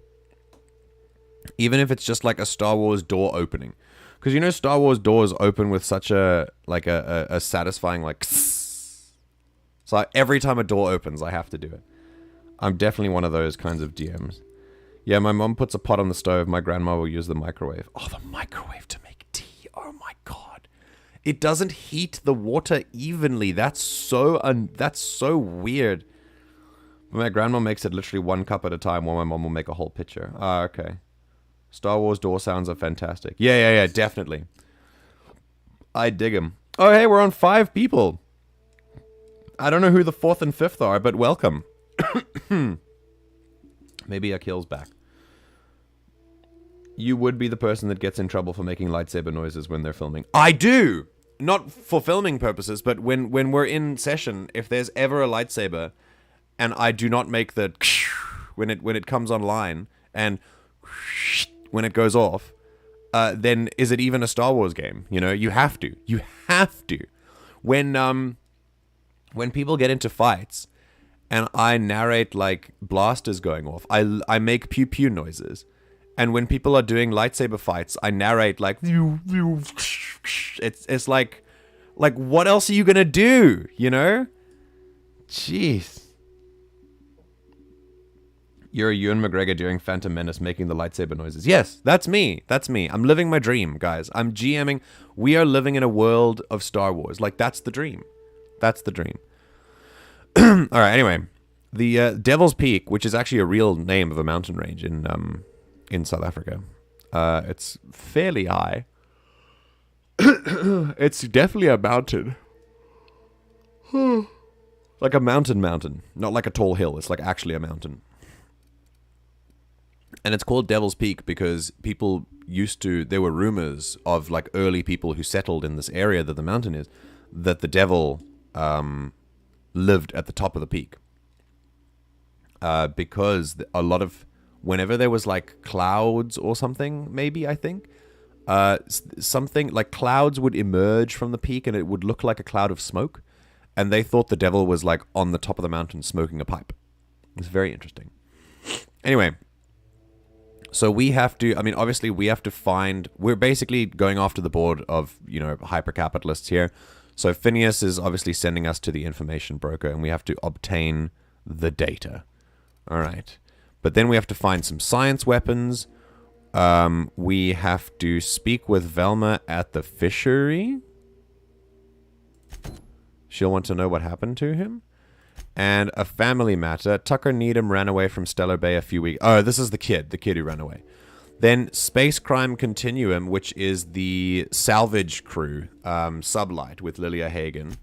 And then we need Bolt. So a Bolt 52 cartridge is something that will apparently give Stellar Bay like a lot more defense, I guess, against the board. Like they're trying to arm themselves, essentially.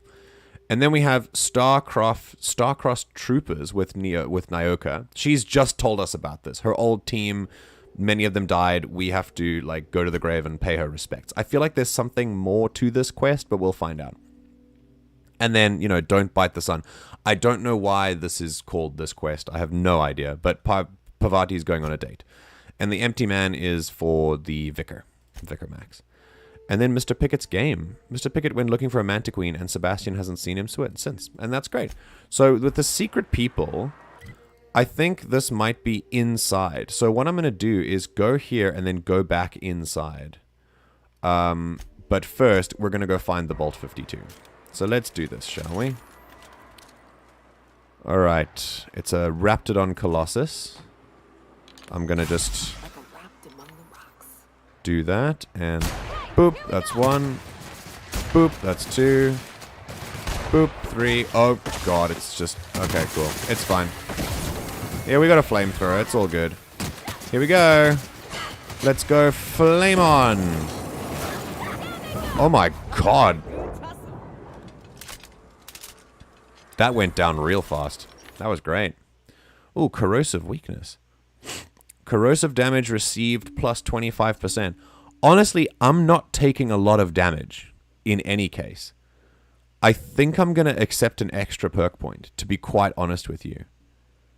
Like, I think this is going to be the first flaw that I actually accept. Suffering too many corrosive burns has made you weak against corrosive damage. Now, I know I fight a lot of Raptidons, but I honestly do think that I'm not going to... I think I'll be okay. Which gives me more opportunity to get the tier 3 perks, which is great. Okay, this 50% consumable weight is great. It means I can grab more stuff. So that is what I'm going to do. Alright, and then we have access next level to the next perks. Science weapon damage. Ooh, after killing an enemy, your weapon sway and accuracy penalties while moving are reduced to 0 for a short time. That's incredible. I'll happily have that. Your next attack after killing an enemy is a guaranteed critical hit. Jesus, the step up from tier 2 to tier 3 is wild.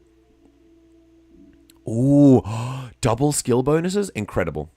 Okay, more carrying capacity, more movement speed. Harmful combat effect, you deal increased damage. Reduce the detection radius of enemies when you have no companions. Okay, that's not going to work. Small amount of melee damage is returned as healing. Not for me. All area and plasma damage is reduced. Your ranged attacks reduce the target's armor rating by 1 per hit. Interesting. When you use the inhaler, any downed companions are revived with a small amount of health. Very cool. Okay, headshot kills explode, damaging nearby enemies. Yes, please.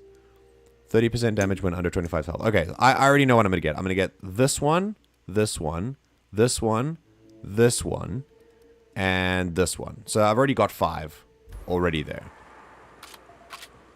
that I would definitely enjoy getting. Are you really a Star Wars fan if you don't make the lightsaber noises? Yeah, preach. Absolutely. Even if you have a proper lightsaber that makes noises. Yes. No, it even that gives me even more excuse to do it. You know? I have a Kenobi lightsaber on my desk that I've had since I was a small child. Oh, wait. Is it one of the flip-out ones? So it's not like one with an actual blade, but it's got like segments, and you use centripetal force to like... Phew, you can flick it out when you activate it. I had 2 of those. And they're still in my old house in South Africa. I love them. You have the Pavati date side quest. I love that quest. Yeah, we're busy collecting like cake and meals for Junlei. And it's like the cutest thing ever. I freaking love it. I really wish my wrist would stop misbehaving. I would very much like to not feel my wrist, but like in a good way, not an oh no way. Yes. I think so too. That would be cool. I will say, yeah, it is like an annoying thing to have to deal with your body not doing body things correctly, you know? I'm gonna just go after these for XP reasons, you know what I mean? Flamio Hotman? Who? Who is Flamio Hotman, Taters? Come on, why does the sniper not do much to them? Oh my god, they're already done. I'm so glad I gave them, like, just huge weapons. Because they are just shredding everything. Okay. Right, so first... Oh. There's no crit spot. Where are the crit spots? Oh. That's corrosion. I'm taking more damage from that. Oh, that was an explosion. It's okay, I got flamethrowers. Oh, I am taking more damage from them. So I'm now noticing the damage I take, but you can see that it's literally like not a lot at all. So I don't actually think that I'm in trouble, you know? Yeah, see, it's fine. And I regenerate health anyway, so it's not really an issue. Okay, I know that's a locked door. We'll get in there. Nothing's ever locked. If I zoom in, can I see the... Where's the... Oh, it's up here. Okay, so it is in the locked place. Okay, we'll unlock it. Nothing's ever locked. We'll get there. I just want to check out the other areas quickly. Are there more Raptidons down there? Yes, there is one. Let's go kill it. Thank you. Just the one. Okay, let's go do this door. Oh, we got a key for it. I don't know where we found that key, but we have it. Alright, now we can take a lot of stuff. And we can do some reading. Excellent. If you're wondering why I don't, you know, often play other games except this one, it's not because I'm necessarily, like, obsessed with this game. This game is great. Don't get me wrong. But I prefer to focus on one game at a time. Playing the Outer Wilds was because, like, before I'd finished this game, was purely for consistent requesting and nothing more. Welcome to Archives, Records, and Miscellaneous Storage. ARMS. Oh, and by the way, what's his name? I'm thinking Rajavari because Akil and I recently played Star Wars: The Old Republic. And it's a similar sounding name. What is the dude's name? Sanjar. There we go. That's not similar at all. What do I mean? Anyway. He said there was like stuff on it that that was like sensitive information that he wants me to delete, and that makes me want to read it very much. So let's do it. Wait, you haven't seen Avatar: The Last Airbender? I have not. I'm not an Atla. I've never it was never on my radar, I'm afraid. That's a reference to Last Airbender. MJ, you just broke my childhood soul. I'm so sorry. You thought I was this person, and I have disappointed you. I never, ever watched Avatar: The Last Airbender.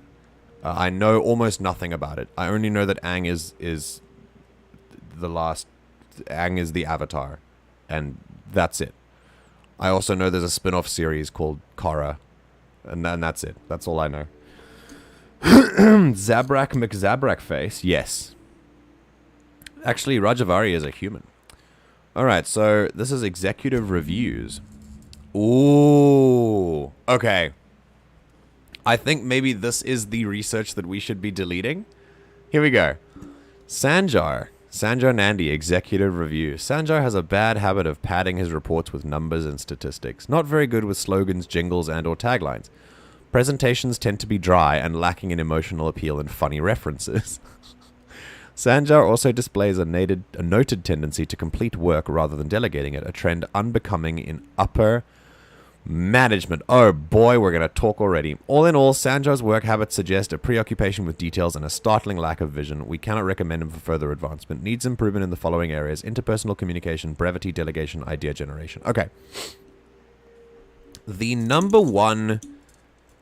one of the central pillars of the way the world works under capitalism is generally, and this is a general trend, you cannot tell me. So, for example, you see someone like, let's say Elon Musk, right? So a very classic example of like a mustache-twirling billionaire capitalist monster, right? How hard do you think he works? Think about just on his own. How hard do you think he works? He goes to lots of meetings, like, you know, he answers lots of emails. I guess yeah. Do you think, like, he works in a lab? Like, he doesn't really, you know. In fact, he probably never did. he does managerial work. All right, that's his thing. He organizes teams and he does groups and things like that. Now think about the money he makes, which is unfathomable. We know that. And when I say unfathomable, I mean literally unfathomable, because we cannot conceptualize an amount of money like that. And we think about, we consider how much money he makes compared to how much he works. Now, I'm not going to say that like he necessarily doesn't work hard, because I actually don't know Elon Musk. I'm going to say when it comes to the capitalist, like on the top, I don't think he works what we would consider hard. And I'll explain why. The reason why he doesn't work hard is because he is in a managerial CEO position. The people who actually work the least hard are the people who climb to the top of the corporate ladder. I'm getting to this. This is the point of what I'm talking about. This is the core of the capitalist workforce. As you climb the ladder, your workload should decrease and your paycheck should increase, because you start getting access to the profits of a business, but without actually putting in extra work. The nature of your work changes, and compared to like physical labor or perhaps like just pure hours spent at work, it could very well be that you're working a lot less than the people under you. This is the point. The idea, this lie that is being sold to you of meritocracy, is that if you work hard, you will succeed. If you work hard, you won't have to work hard in the future, but you'll get more money. It is inherently unfair, because it becomes especially unfair when you consider someone like a mine worker, someone who works in a literal mine, who puts their lives on the line every day to dig for rocks, sort of however many meters under the ground, sometimes under the sea, in the middle of mountains, to find like slightly shiny rocks so that we can, build things. Those people are getting paid a pittance compared to the work that they do. Now, this seems very obvious, but that is how it works. The work you do and the money you get is inversely proportional under capitalism. The more money you get, it is highly likely the less work you are actually doing. And that is one of the inherent unfair principles of capitalism and the workforce under capitalism. The lower down on the workforce and on the food chain you get, the less you are actually paid. But you do more work for society, and you arguably make a bigger sort of positive impact on society, like a mine worker. There are some exceptions to this, like, for example, doctors. In many places, doctors get paid quite a lot. But, for example, teachers. Teachers are underappreciated almost in every country in the world. And I would argue, especially as a teacher, that we work kind of hard. And our paycheck does not reflect that. And there is a reason for that. And that is because this is at the core. The reason why this inverted pyramid exists in terms of wealth, as the real pyramid exists in terms of, job promotion, is because as a worker, you do not share any of the profits. This is baked in, right? This is part of the big formula. You do not share any of the profits. As you go further up, you start to get access to more of the profits. Whoa, someone's coughing up a lung. Are you okay? Oh, I also have a bad cough today. As you go up in the food chain, you start getting access to the profits. The profits that you make, the profits that I make as a teacher for my business, for the business that I work for, I do not see a single cent of that. As a mine worker, the person at the top is extracting all of the profit from you. They have to, because that's how the system works. You are not paid as someone who contributes to the business. You are paid like a machine would be paid to maintain itself. So the way that people think about work under capitalism is the same way people think about buying a machine to do a job for a person.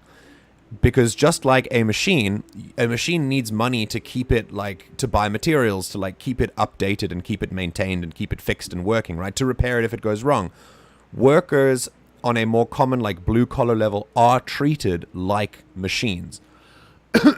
And the money that is paid to you in the form of wages has nothing to do with profit. You are put in the same category as machine maintenance. And the money that you make in order to survive in the world under capitalism is marked and categorized in the same way as machine maintenance. Because you are maintaining yourself. You are a machine for the capitalist. You generate profit for them to take. And that is why, as you move up in the food chain, you make more money. But you do less work. Because all of the work generating profit does not actually go to the people who make the work or who do the work or who generate the profit. It goes to the people who delegate all of that, who sit on the top and wait for the money to come to them. That is how it works. So if you feel as though you are... There's a very common expression for every... Oh, man. For every hour of work someone made, or for every dollar someone made without work, someone else worked without getting a dollar. That's I'm paraphrasing it. No, if we close the door, it gets hot. Am I too noisy? I'm sorry. Okay, you can keep it like that. Yeah, that's fine. Okay, it's like for every For every time someone made a dollar without work, someone worked without a dollar.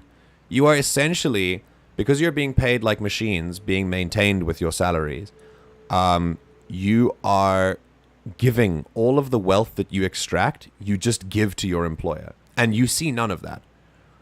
And this may be very obvious for people who are already aware, but it's important to if you are new, if you don't understand this yet, that is how it works. The other thing, another common expression, if you end your workday feeling unsatisfied, unfulfilled in some way, feeling like you were ripped off, that's because you're not seeing any of the things that you actually generate. You spend your life working and giving money to someone, and they repay you for your work by giving you just what you need to survive. And that's pretty much it. How hard? Not at all. He probably doesn't even answer his emails. Oh, yeah, that's true. It also depends on how you define work. Lots of capitalism fans will define hard work as pays a lot. And therefore, it justifies itself, right? So we see people who are in managerial positions, and we automatically assume that because they make a lot of money, they must work hard. But when in actual fact, the opposite is true. We attach money to hard work because the lie of meritocracy has been sold to us. And because we believe it, we believe that if you work hard, you deserve more. If you work hard, you get more. We believe that those who get more work hard. Do you understand? So it's like we've reversed the reasoning, and we've applied the logic backwards because we've been sold on the lie that the foundation is true. If meritocracy is true, then all of this is fair, right? But it's not, and therefore it's not true. CEO is an essentially pointless position. Almost every company can easily function without a CEO. Absolutely true. Completely true. And most of the time see higher profits and productivity without one. Yeah, for sure. Absolutely. Hey, Alex, I'm a CEO and I do a lot of work. It's a solo proprietorship and I can give myself whatever title I want.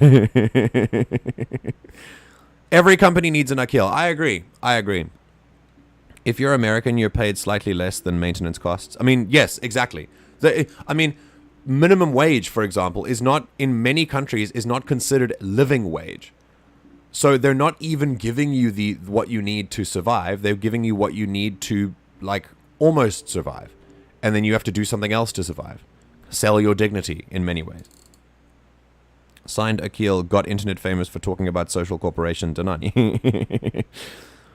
Is maintenance cost the living wage in this scenario? Yes. No. Yes. Sometimes. Maintenance cost is not necessarily living wage. Maintenance cost is just wage. Your employer bases what you get as a wage based on what they think you need to survive. Not the profits that you need. They, like I said, they categorize you in the same way that you would be categorized, in the same way that the supplies needed for making the products that you make are categorized. You are not seen as a person, as a worker. You are seen as part of the machine. Yeah, maintenance cost is a living wage. Back in the day, it was household income, which is enough not only to survive but to thrive. But capitalism, and now we have minimum instead. Yes, absolutely. And it was never intended to do this, by the way. It was never. Sorry, no. It was never intended to last. This kind of have enough money to thrive was never intended to last because that's not how capitalism works. The idea is that you extract, and you always want more. Despite us not having infinite resources, we still want infinite growth under capitalism. So it was always going to end up this way. And there were many people who saw this coming. They want to pay you what you need to survive or less because they don't want you to ever be able to quit. That's also true. We've talked about this many times about the threat of unemployment, and keeping you sort of under like that, right? Oh, we can delete these now. Okay, well I'm gonna look at these for a second. Or retire. Oh yeah, for sure. On paper, minimum wage is livable wage, but it fell apart almost immediately and never recovered. Yes, absolutely. Absolutely. I mean, just look at most countries in the world and how they define minimum wage and tell me how you are conceptually supposed to live with that money. It's unfathomable. And yet we still cling to this concept of minimum wage. And many people fight incredibly hard to keep it from increasing. When we talk about wages, there's something I want to, before I get back in here, something I want to talk about quickly. I have a kind of an explanation for you as to how wages work. I'm actually going to switch over to this so I can explain it. So you have okay. Think of it like an equation, right? And this is one of the things that has led to where capitalism is right now. So I am a business owner. I want to start a business. I want to make shoes, I guess. Okay, I want to make shoes. I need to combine two things in order to make money from selling shoes. I need A, machines, supplies, factories, shoemaking materials, etc. And B, people to make the shoes. Because under capitalism, I don't have to make the shoes. I can just have other people make the shoes. So I can just be the organizer. So I buy the materials with my money, so the workers don't have to buy them. And that is the risk that I take as a capitalist. I buy the capital with A, and I spend a certain amount of money on it. Let's say $100 on the materials that I need. B is the workers, and I spend $100 on workers. Right. A plus B equals C. And C is my total expenses, right? Then, combining that all together, once I sell the shoes for higher cost than I made them, I create a profit. Let's say I sell them for double, so I make $400 back from all the shoes because I spent 100 plus 100. Great. Now, here is what happens under capitalism when the world does what it always does and develops. Technology develops. Let's say a new piece of technology, and this happened in real life, by the way. This is literally, we are dealing with the consequences of that right now. This is how one of the main reasons why everything went wrong. New technology hits the shoemaking market, right? So I've got A, materials, B, workers, C, expenses and profit, right? Expenses and therefore profit. Cool. Right now I'm making 400 because it's 100 and 100 and then, whatever. I take from whatever the stuff I make from the shoes, 100 goes to the next, 100 goes to the expenses that I took to buy the stuff. 100 goes to my workers for making the stuff. And the rest goes to me as profit. Right. Then a new piece of technology hits the shoemaking market. And all of a sudden, I can now make double the shoes in the same amount of time. Or I don't need to. So if I want to keep making the same amount of shoes, it will take me half the time. That you can think about it in either way. And I have a decision to make. I could say to my workers, hey guys, we're just going to keep making shoes the same way. But instead, we've got new technology. So to make your lives easier, you're all working half days now. Or you're working 3-day weeks. Because that's now possible with this new technology. This is very real, by the way. This happens in a lot. This happened in almost every industry. This new technology allows us to make stuff with half the time. And therefore, I will let you guys work half the work. But that's not what they did. Because if you can, instead of making the workers do half the work, be happier and create a happier society, that means that you will still extract the same profits. So what do? You fire half your workers. And the other workers work the same. And now you no longer have to pay half your workforce and you get 50% more profit than you did before from what you would have ordinarily paid the workers. That happened in almost every major industry on the planet. It was a choice to make because instead of going, you guys, we could all literally as workers have worked half days because of or something akin to that, because of the way technology has developed that allowed us to do these things. But we chose to use that technology to exploit even further, create a reserve army of the unemployed, and to extract more profit for the capitalist. And so now it's A plus B equals C again, but C is half of what it used to be because we no longer have to pay so many workers. So as soon as technology develops, the people who are using the technology to create the wealth are the ones who get shafted for that. It's the most monstrous thing when you think about it and you go, you could have literally reduced a worker's day in half, and instead you didn't do that and fired half your workforce and put all of them in job insecurity and possibly killed a few of them as a result from hunger. If your government doesn't have sufficient social safety nets. And that's unfortunately how it worked. So, with that said, let's get back into things. In junior high, we were given incomes and budgets, and we were told to break it down and make it work. And then they gave us less and told us to rework it. And they did that again and again until we couldn't. Then they praised us when we were able to make the smaller amounts livable. Oh my God. What? Excuse me? That is incredibly messed up. Oh my God. Wow. I mean, starting them young, I guess. Wow, that is brainwashing.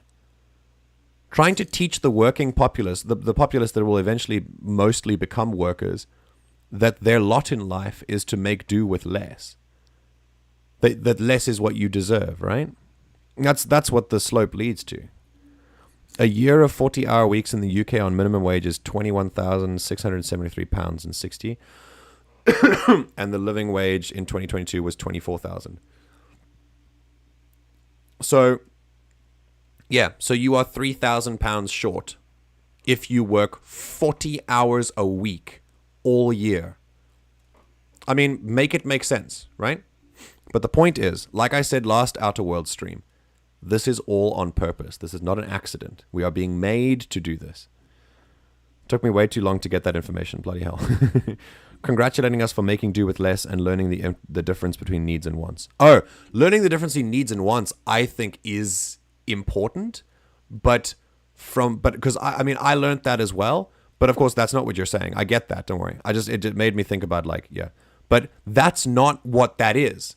That's not like learning the difference between needs and wants. That's learning to accept lower than what you deserve. Humans should be allowed things they want. You should never really be put in a position where you are reduced to only the things you need. Because that's poverty. That's what poverty is. When you don't have, well, it's the poverty line. The poverty line starts at, I have enough money for only the things I need. And we have enough to eliminate that poverty line. I'm telling you. I had to do the math to figure that out from the minimum wage and the real living wage in London. Oh, damn. Okay. Well, I mean, obviously they're not going to tell you. I recall getting a prize, being able to work out a budget on the smallest wage. Well, good job, taters. You're able to think like a true worker. You are part of the machine. Excellent. You're an excellent cog. That's just Poverty Simulator. That's all it is. I mean, absolutely. Who needs Farming Simulator when you have Poverty Simulator? All right. Let's keep going. So we've got more stuff. So here's Nandi. Here's Sanjay Nandi. We already talked about him. This is Graham Bryant. Restricted file. Executive authorization required. Let's hack in. Graham's understanding of product messaging and branding is impressive, especially for a relatively low-level editor. Has a knack for memorable slogans and taglines. However, Graham has issues with brevity and shows consistent disregard for prescribed fonts and formats. Oh, lovely. Some of his work has been flagged for subversive undertones. Interesting. Recommend further supervision. Dora Erickson.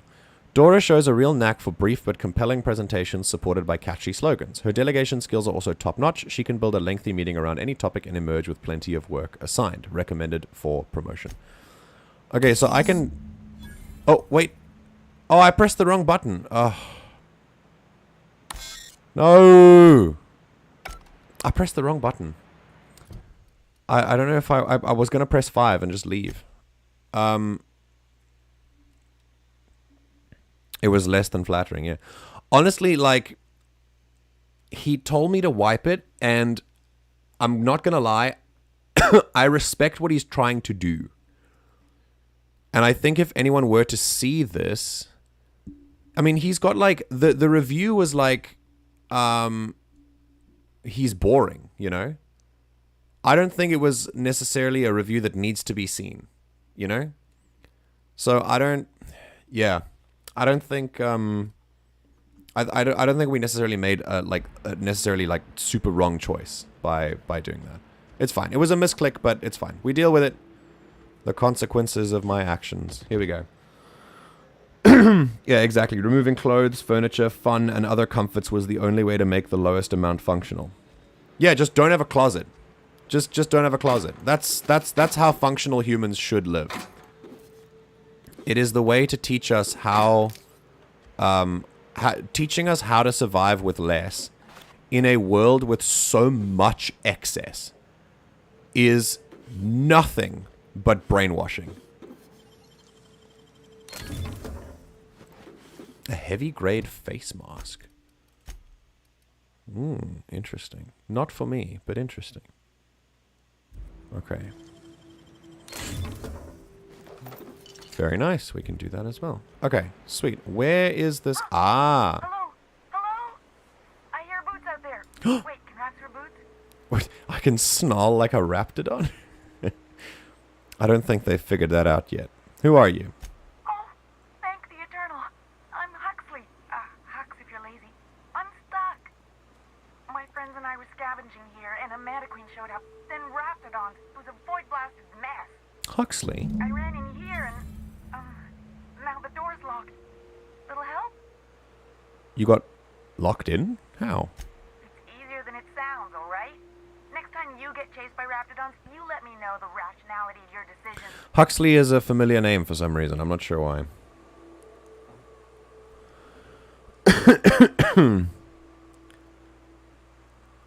Cancel Netflix and you can afford rent energy. Oh, yeah, for sure. Absolutely. Same field trip, we were taught the look how much money you can save if you don't buy Starbucks crap. I hate it. Just don't enjoy life. You are not allowed to find any enjoyment in life, and that's the way you can succeed. It's so once you are anything anything along the spectrum of class conscious, it becomes such an obvious attempt at duping you, you know? And yet still very effective for so many people. Alex, I see you liking tweets and not promoting your YouTube channel. How could you? Everyone knows that's what Twitter is for. I know I should be promoting, considering I have stuff coming out on Monday that I haven't even made graphics for yet. I'll die before I give up my fortnightly Starbucks. Money doesn't buy happiness, but also poor people aren't allowed to be happy. Ah, yes. So we'll somehow create both of these things and pretend that they're not diametrically opposed to each other and make no sense when put in the same sentence. Well, I mean, it's more like poor people are convinced that they're duped into thinking that this is the best deal that you have, and so you should be happy with what you've got. And the real tragic part about that is happiness does come from more than just wealth, but it's not the right conversation to be having right now. You know what I mean? Damn, we're up to 6 people. Hello, 6 people. Good day. I get stun locked a lot. So please forgive me if I'm talking a lot. Star Wars Lawyer made a YouTube promo thread. MJ, hop in it when you have a chance. Wait. Star Wars Lawyer? What, like Chris, Star Wars Lawyer? What is a YouTube promo thread? Oh, on Twitter. Oh, sick. Okay, let me do that right now. Feels like I'm selling out by actively promoting myself. I hate it. Nah, man. It's not... I mean, to be fair, no one else is going to know about you because Twitter's algorithm doesn't really work that well anymore. So... yeah. Okay, where? Where is Star Wars Lawyer? Since the clock app may be dying... Wait, what? Really? The clock app may be dying? That's wild. Let's do a video app link thread. If you got a channel, link it below. Let's all follow and promote each other. Hell yes. I'm happy with this. I'm just gonna go subscribe to all of them. Because these are all the people that I want to be like... that I want to like get to know. And I know lots of them are going to Star Wars Celebration. And I love them. So I love all their content. So if I can promote myself along with this, that'd be great. My channel isn't the most like... it doesn't have like the most attractive thumbnails, I guess, because I don't really have time or inclination to create thumbnails. Maybe one day I'll make enough money to hire someone to do it for me. But yeah, let's subscribe to everything. Here we go. Subscribe. Here we go. Where's me? Why is my internet being so slow? Huh? Okay.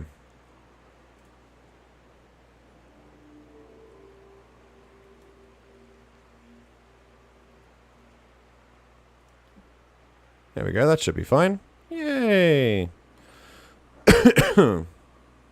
Alright. Promoted. Hell yeah. Akil, you should promote yourself as well. Definitely. I was raised by a dad that 100% buys all the capitalist propaganda. Yeah, we've talked about this actually. And this is... It makes for some of the most difficult conversations because it's one of the people who's like the closest to you that you have to then sort of risk fighting with on a daily basis about things that to you are obvious. But propaganda affects us all, and I think that's something we should be empathetic to. That we are also products of propaganda in many, many ways. I mean, the only reason we're here and talking about this stuff is that we've unlearned many of the stuff that is sort of drilled into us. My mom and my auntie both love buying into propaganda. It's infuriating. It's easy. It's easy. The reason why we should empathize with these people is because most people on Earth just want to chill. They just want to live, right? They don't want to make a big difference. They don't want to inspire millions. They don't want to be rich or famous. Most people in the world just want to live a good life.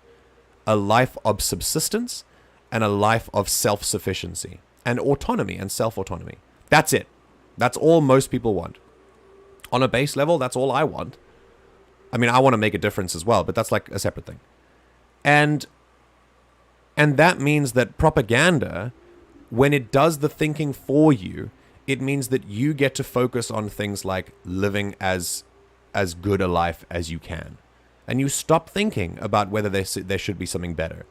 Because thinking about that requires you accepting that you might never have a real comfortable life. And that's really hard for a lot of people to accept. Understandably so. The expression of what the good man plants a tree under whose shade he will never sit, like that kind of thing, right? That requires commitment and humility and selflessness, it requires so many people to kind of to think think about the greater good.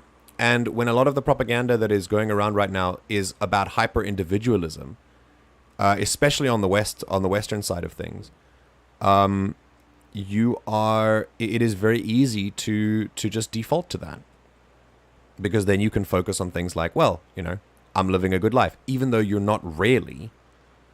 You know what I mean? Cluck app is on the chopping block in Canada and the States. Really? Tell me why. That's so interesting.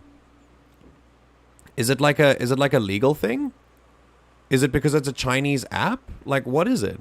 The UK is also starting to look into blocking TikTok, at least on government devices for the moment. That's so weird.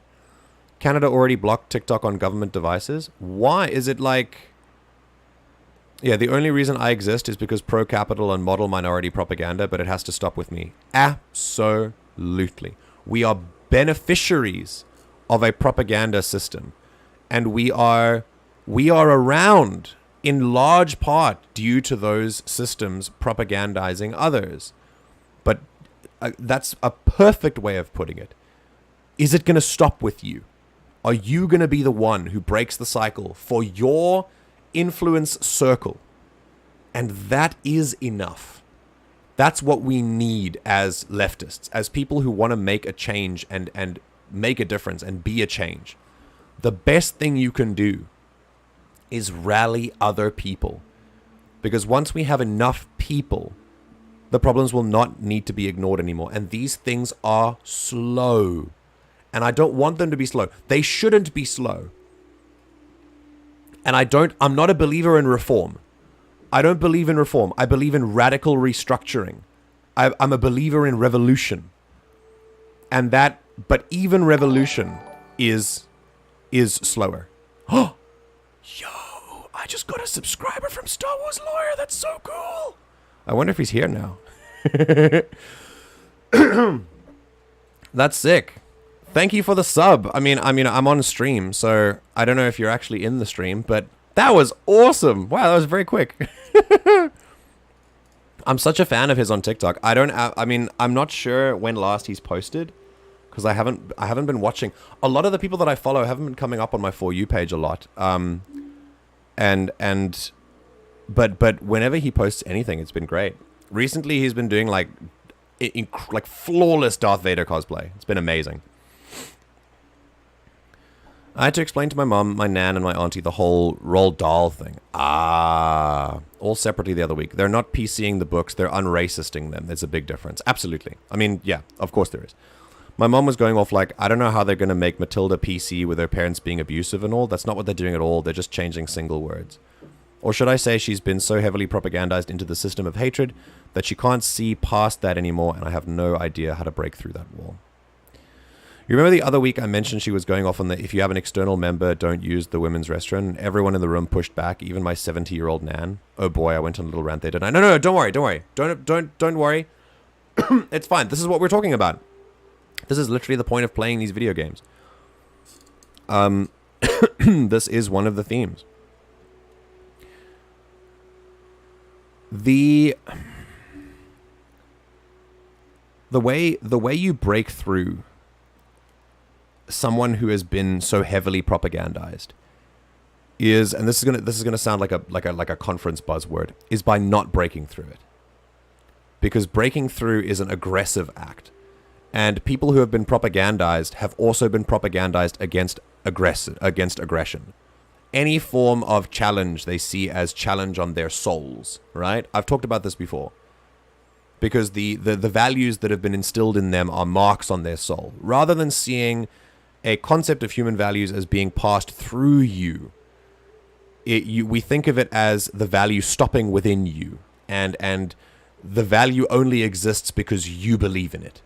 And so if someone else comes and challenges it, they believe that you are challenging their soul. And that is... that makes it so difficult to get through to them. But the way that you do break through is by not breaking through. We have to think of it in a different way. The conversations that you have with people like that, if you think they are worth having, by the way, because you don't have to have the mental energy to deal with it. If you don't have the mental energy to deal with it, you don't have to deal with it. But if you want to, the way to do it is with patience and a lot more empathy than maybe they deserve. Sometimes.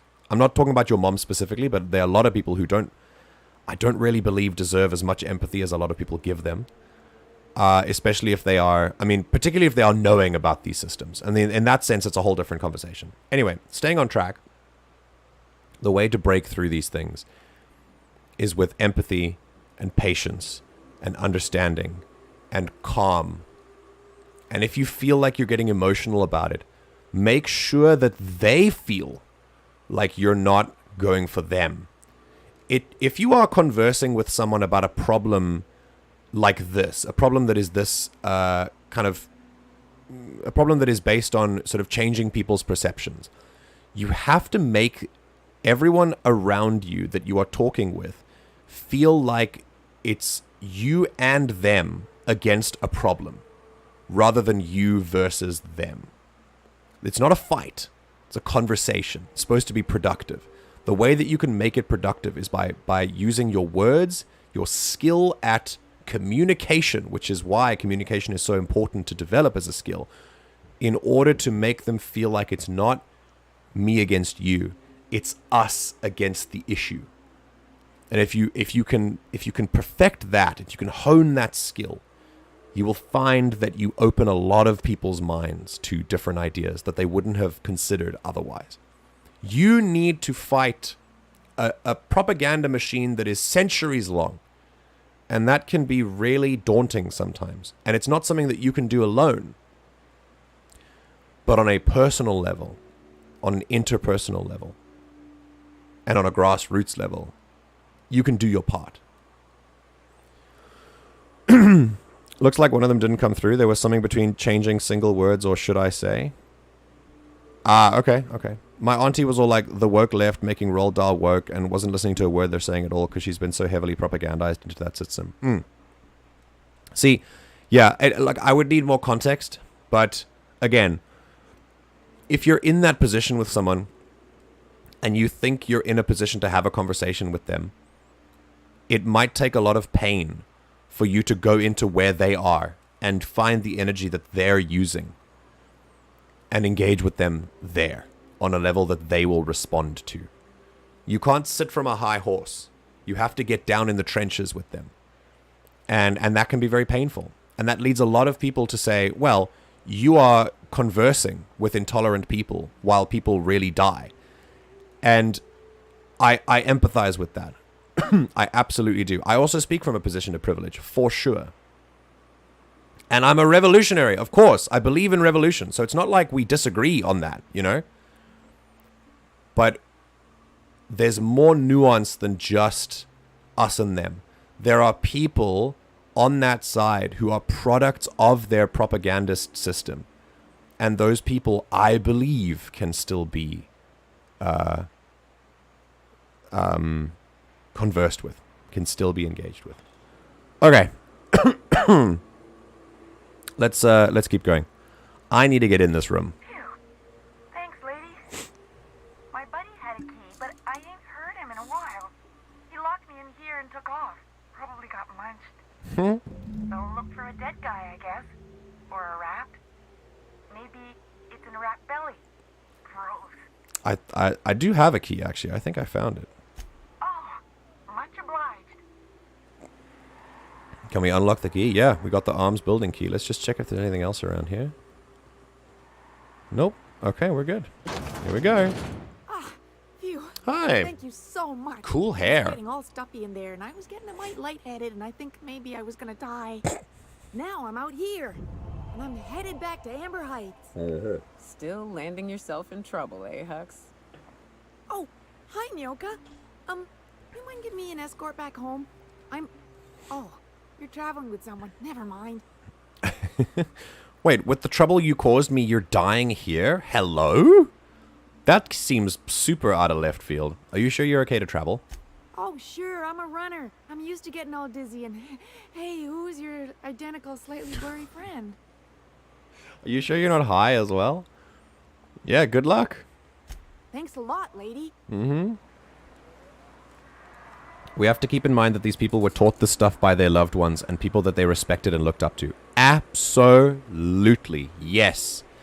There is a lot of anger coming up from the younger community, which I share. I am a part of. Because I do have a lot of anger towards the systems that have created these issues. I really, really do. But my education about these things does not come from that anger. I've said it before. I'll continue to say it.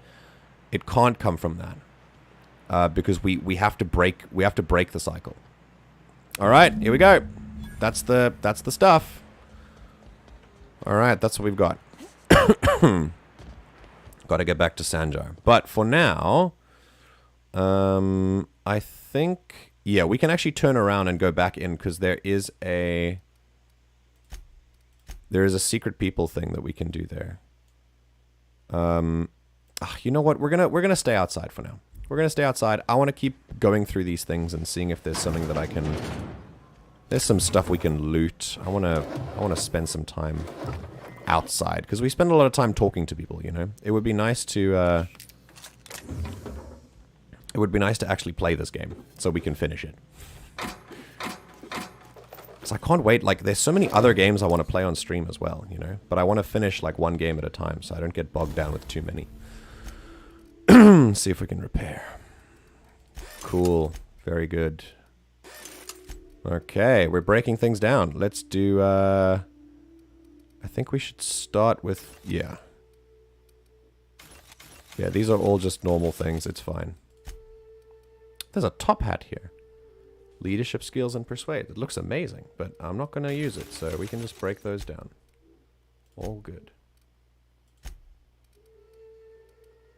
Okay, these are all the things that I think are, I think these are all the things that my companions have. Yeah. We can modify them. Can we modify them? No, we've already got stuff like this. I don't think we have enough of a... I mean, this is the flamethrower that my companion has. But we don't need a silencer on a flamethrower, so... I find it so funny that my 70-year-old nan is more accepting than my 35-year-old auntie. This should debunk for you the idea that... I mean, this is an anecdote, but there is more evidence to suggest that just because you are old does not mean you have... sort of more conservative views, or that you are more easily propagandized. There have been freedom fighters for as long as there has been oppression. So there are always... Sometimes you can think of it as an exception to the rule, but I prefer to think of it as every cloud, you know? Every cloud has a silver lining. Can I jump over that? No, I need to... I need to move to other quests. Let's go with a family matter. Okay, so we're going to explore this area first. I think I can jump over that. Let's try.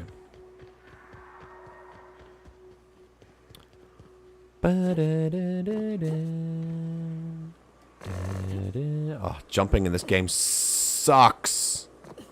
Hold on. We bounce off of things. There's no traction. Okay, are you ready? Here we go. Oh, it does feel like it's an invisible wall. It's fine. We'll probably get there later. Feels like the old bits outside of Edgewater. Used up. See, I don't know if that's like a...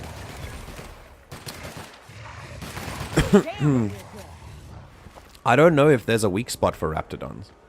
If someone who knows this game can tell me, that would be great. I would greatly appreciate that if you could communicate a possible weakness that Raptidons have.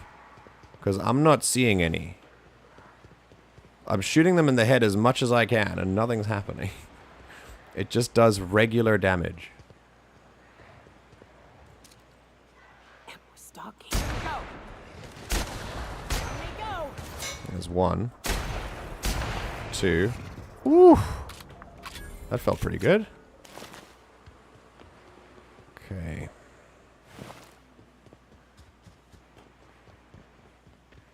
Still love this gun, by the way. It's fantastic. Alright, and here's the bridge to the rest of Stellar Bay. Okay, cool. So that's... Oh. Hello. It's a little ship. Is there a... Nah, there's nothing secret here. That's unfortunate. Oh well. I think it's caused by older... It's because my older auntie has worked in the city all her life and met everyone and anyone, but the younger auntie hasn't worked since she had her first kid at 17. Okay. I mean, if it puts you inside and, like, less connected to the struggles of people, then that does make sense. It's 1 down. 2 down. Oh! Yeah. Wow, they really put effort into the status effect sound effects by your companions. They really do like to be screaming. Okay. Alright, where are we going? We are on our way... Should we go across the bridge to these things? I think maybe on the way back. Let's go here first. Let's go across the bridge. And she only interacts with the 4 to 5 cishet white women she went to school with, so doesn't have any experience to contradict the ideas that are pushed onto her by algorithms. Which, again, like I've said, important to note that we are also subject to algorithms. In a lot of ways, we are subject in the central way that we believe.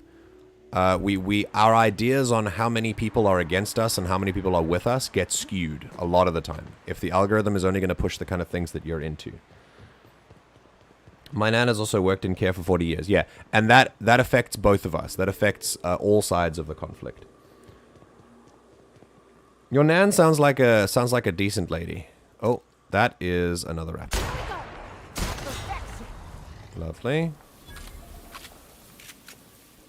Did she learn from working in care, or did she work in care that long because she was a considerate and compassionate person? That's an interesting distinction to make. See, I shot you in the mouth and it didn't do anything, or maybe, oh, it did. Oh, so that is okay. So it's in the mouth that is the weak spot. Okay, not quite sure. It could be either. I'd have to figure that out. It'd be interesting. It never ceases to amaze me that the cure for bigotry is so often meat people. Ah, isn't it wild? It is just... We say touch grass as a meme, but it really is that simple. Just talk to real people, you know? It also teaches you really valuable things about the way the world actually works, and which fights are really worth having and which are not consequent, like completely inconsequential at all. Okay. Cascadia, Fallbrook, Amber Heights, and Stellar Bay. Alright. We're gonna just follow the road. There's a little settlement over there that I think we can get to. Are there more rapts here? Yeah. Alright, well, I'll... Oh, god damn it. Ow. Yeah, it burns me too. You don't hear me screaming about it. Mostly because my character has no voice actor. That's an acid pool? Oof. That looks very not kosher. Watch your feet. The sulfur pools don't just yeah. take a toe off. Yes. That's not something that I will enjoy. Okay, I went on Reddit. These are the answers I found. TTD lets you apply status effects, aim for the weak spots to apply weaken debuff, and they should die quicker. Yeah, honestly, I don't Oh, these are people. I don't use tactical time dilation that often. Oh, god damn it. You know, maybe I should. Let's use it. Why not? We should. I think we should. Because, like, you blind people. It's pretty awesome. It lasts a long time as well. Good lord. There, see, they're blind now. Awesome. Hi. Hi. Hi.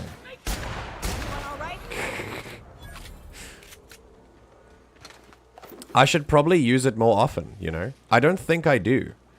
And I forget that I have it. I guess because it's not, the game is not, like, challenging enough that I feel like I need to use every edge that I have. Raptidon damage vulnerabilities, physical 100% effectiveness, plasma 130%, corrosion 70%.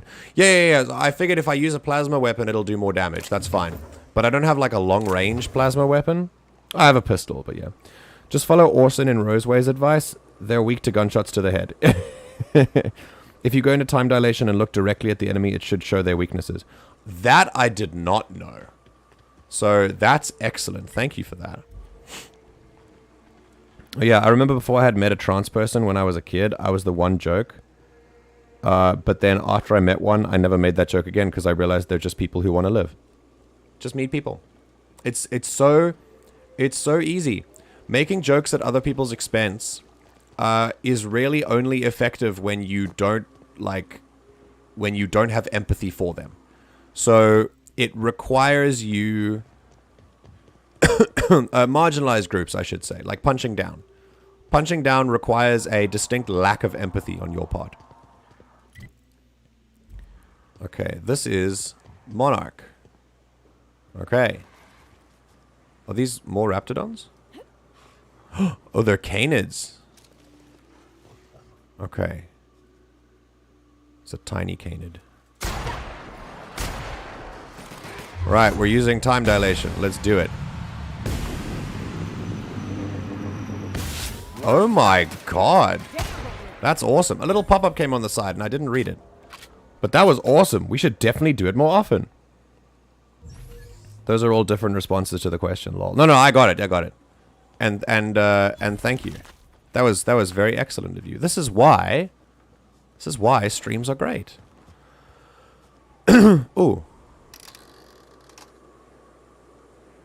I don't really know what this did. Oh, does it give you, like... Did that activate the vending machine? I'm not sure. Okay. Either way, we can sell everything.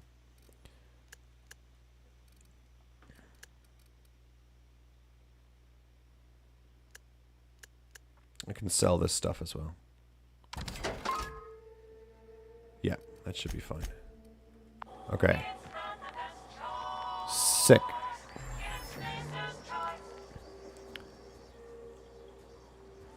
I identify as the one joke. My pronouns are not pronouns. Incredible. That's reaching layers hitherto undreamt of. When you take the one joke so far, you become the joke. I mean, to be fair,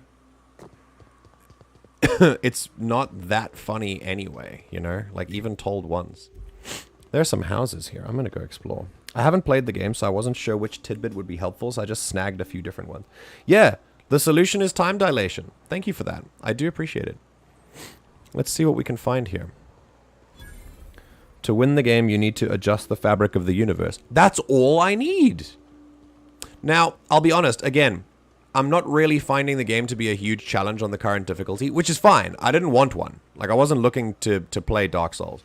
But, like, constantly dealing lackluster damage against like, damage sponge enemies gets a bit boring. So I wanted to know, like, how to do it a little bit more effectively.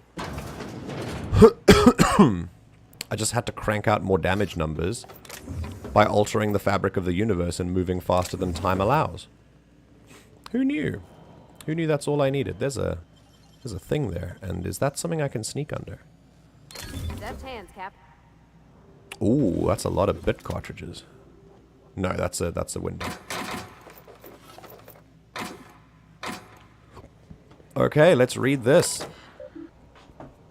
Critics agree that terminals built by enter a company name here are the best terminals. UDL sulfur-safe power generator system. Unauthorized access to this equipment may result in injury, death, or unemployment. As the third thing, it's implied that it's the most dire or like the most extreme. So it's like when, you know, Hermione says before you end up dead or worse expelled, you know? Like the thing you say last is often the worst thing. I don't even know why I ever thought it was funny. It just boils down to if man can be woman, I can be inanimate object. In what reality is that funny? Yeah, it's just kind of weird, right? Like if you think about it for a while, it's like a nose exhale kind of humor. It's like, yeah. And then you just move on. I don't know if any of y'all follow Humble Tortoise. No, I don't. They do the Gender of the Week series, a whole series of TTS TikToks based on the joke. It's partially responsible for me going by taters. What, like your gender of the week is tater? Is that what inspired you for that? Maybe it is. Oh wait, gender of the I have someone who comes on TikTok and every now and then is like, today's gender is all of the above, and like just does stuff, but in like a genuine way, not in a mocking way. Okay, calibration progress 0.04. Estimated time to completion 341.7 days. Yeah, not happening. I don't know where this is. I don't know what quest this is supposed to take me on. But I feel like I'm in a different place than where I need to be. I'm just going to finish this and then... Ooh. Okay. It looks like something happened here, but I don't really know what. Oh, and I'm stuck.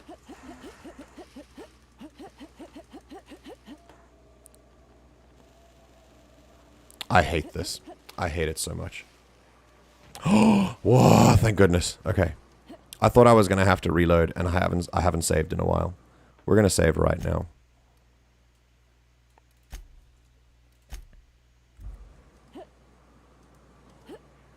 Oh, okay, that's good. Davy Felton. Yes. That's who I was talking about. That's exactly who I was talking about.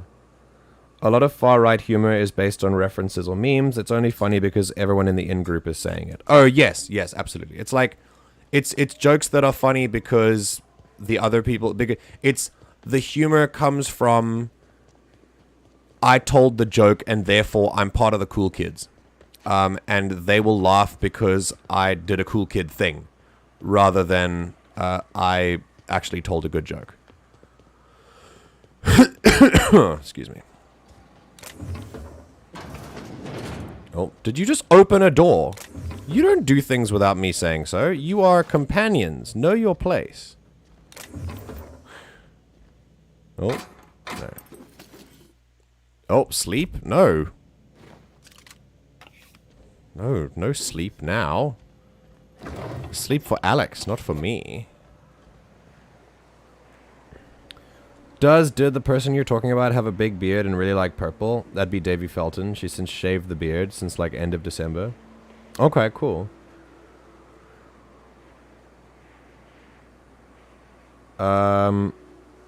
That's why anytime they need to make a point about the state of the world, they use movie references. That's part of the reason I stopped relying on references for jokes. Interesting. I am quite a big reference person. But obviously not at the extent that I, make fun of people. But I understand references can be quite excluding for people who don't understand the reference. It can make them feel like they're not part of the in-group. Ah, Device Felton. We love it. I love Device Felton. I think that's probably where she got the idea for that series from. Did YouTube eat my comment about cereal? I haven't seen a comment about cereal, so I think it may have. Okay.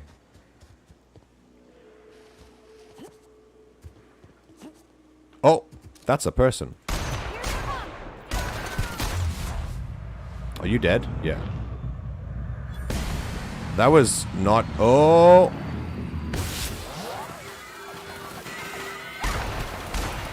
Why am I missing 3 shots, MJ? Hello? What happened to being a sniper? Well, I was kind of taken out of the moment because because of the frickin' I got jumped. I jumped straight in and did not fully understand where I was. Okay, we're following the road. Let's keep going. Yeah, no serial comment. It's literally like, my gender is the feeling of biting into perfectly crisp cereal before the milk has sat too long and stuff like that. That's incredible. Oh, that's a person. Immediately shoots. Look, if Crosshair turns red, I shoot, right? I'm a red-blooded American.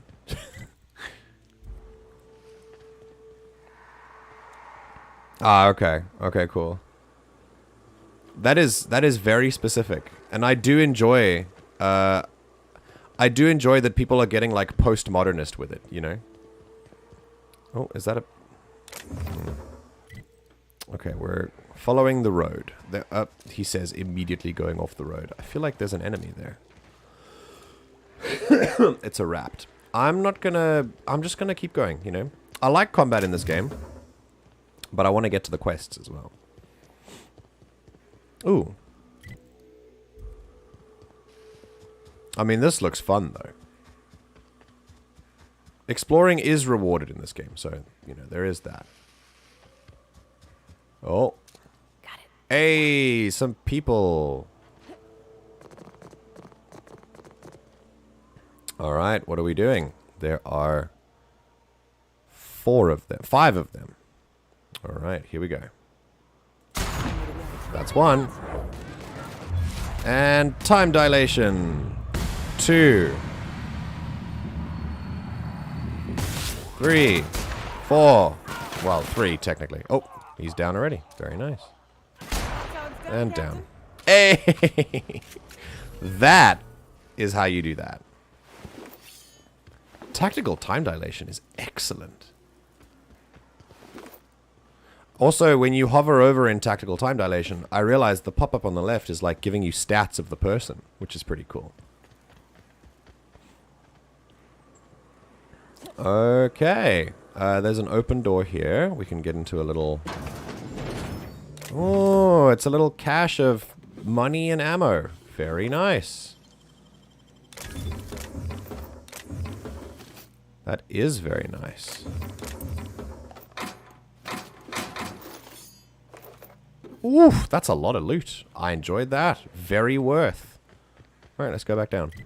Following the road, and we're doing a family matter, which is... Tucker Needham? Oh, it's the boy who ran away. And the mom who is like distraught and kept making very oh, another marauder.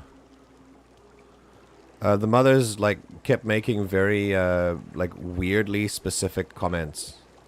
Oh.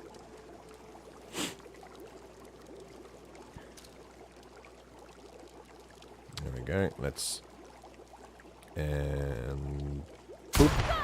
Oh, I didn't. Oh, I nearly got him. Okay.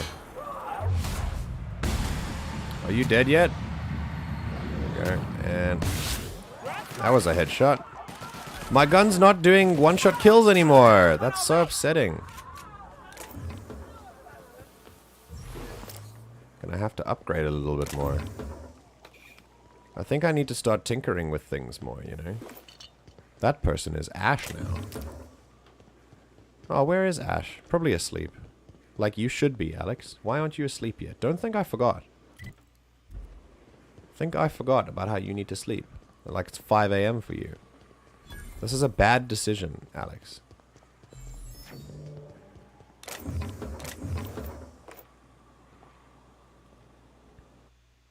I'm an American. I installed ballistic shield whiteboards in classrooms instead of doing gun reform. Yeah.